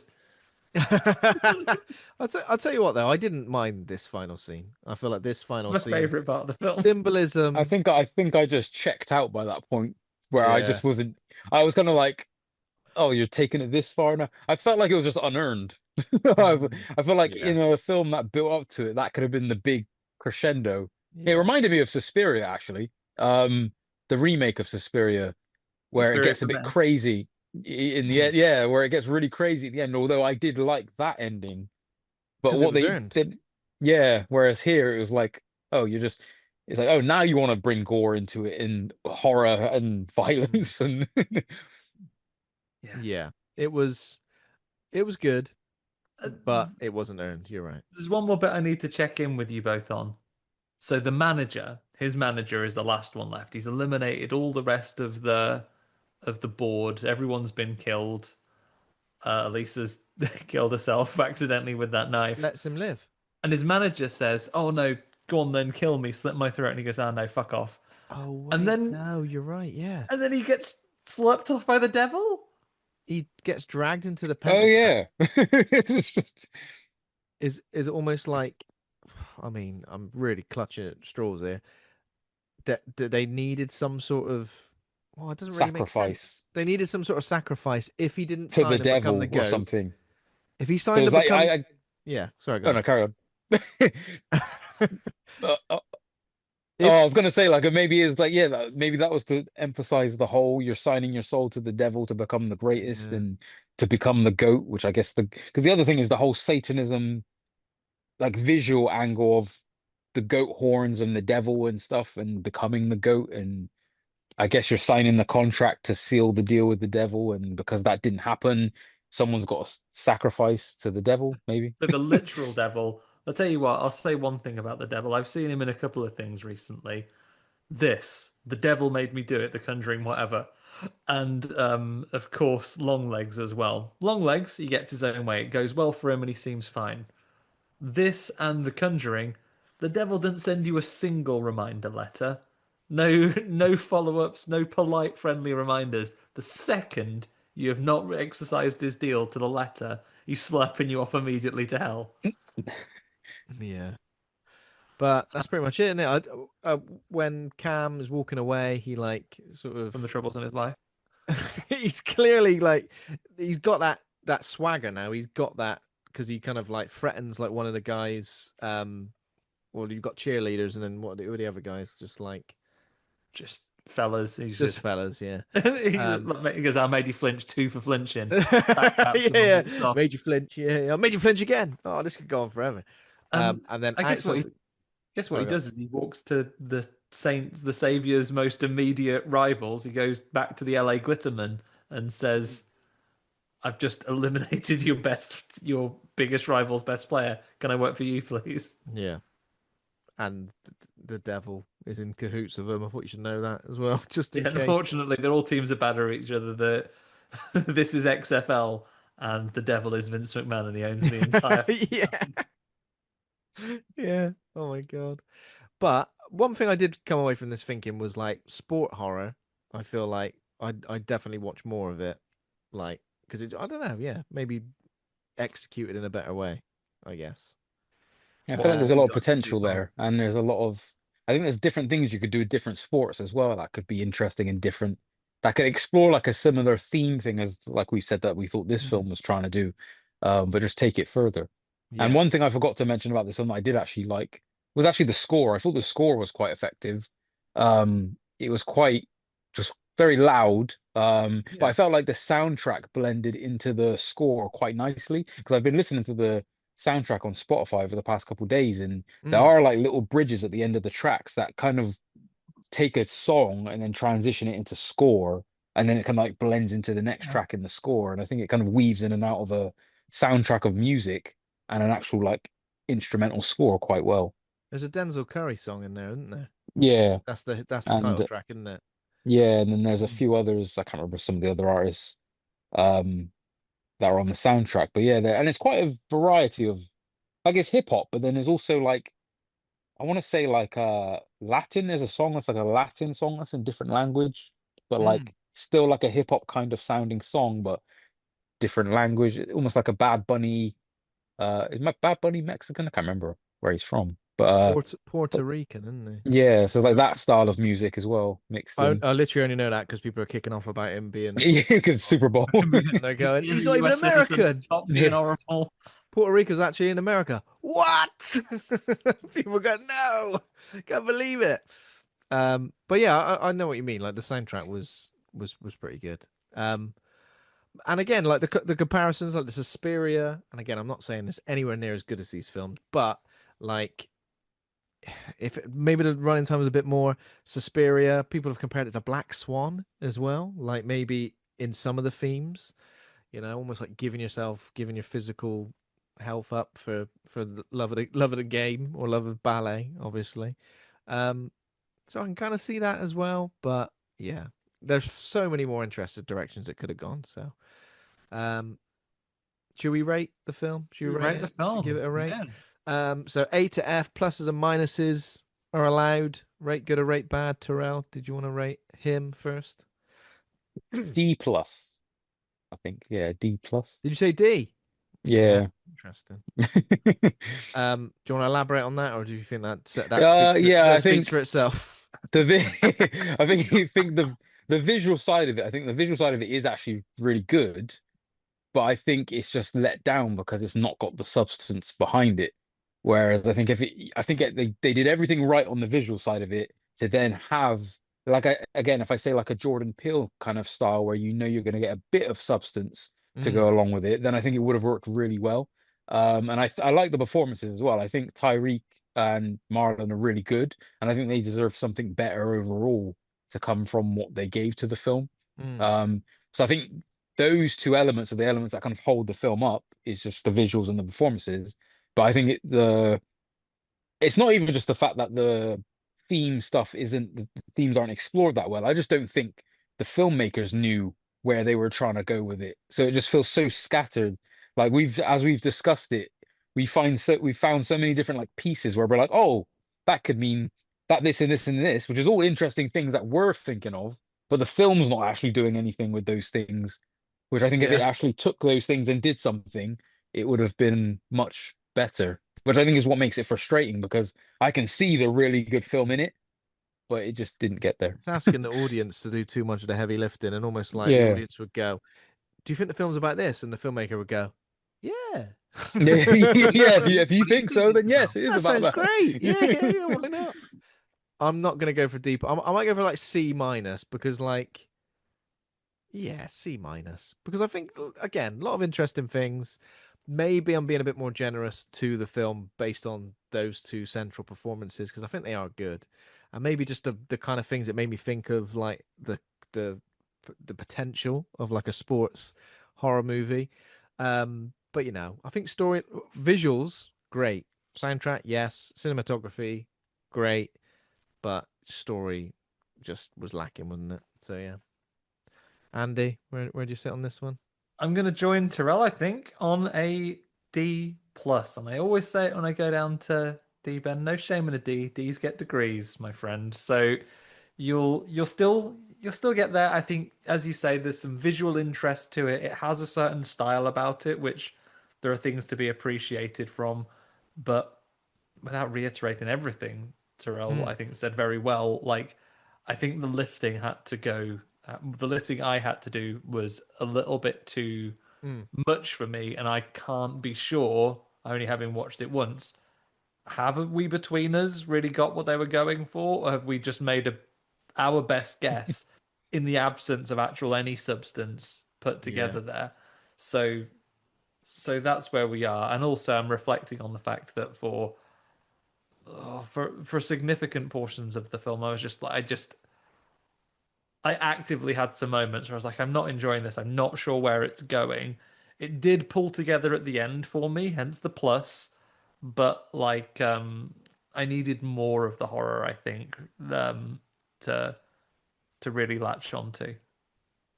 I think I was at a D plus yesterday, but I think after giving it a You've bit warmed more up a thought, bit. it made me appreciate it just a tiny bit more. Not loads, just a tiny bit more. Okay. Well, there we go. That was him. Thanks for joining us, Terrell. It's been a pleasure. Thanks for joining us again. Where can our listeners keep up to speed with you and obviously any new output on the Horror Mania podcast as well? Yeah, so it'll be mainly through the podcast, which is on Spotify and Apple Music and stuff. So it's just the Horror Mania podcast, and I'll be doing a lot more new episodes as of now, especially this month. Reviewing, like I said, like some of the original films versus the remakes, and then some new releases that I need to catch up on Yeah, from that's this a good year as well.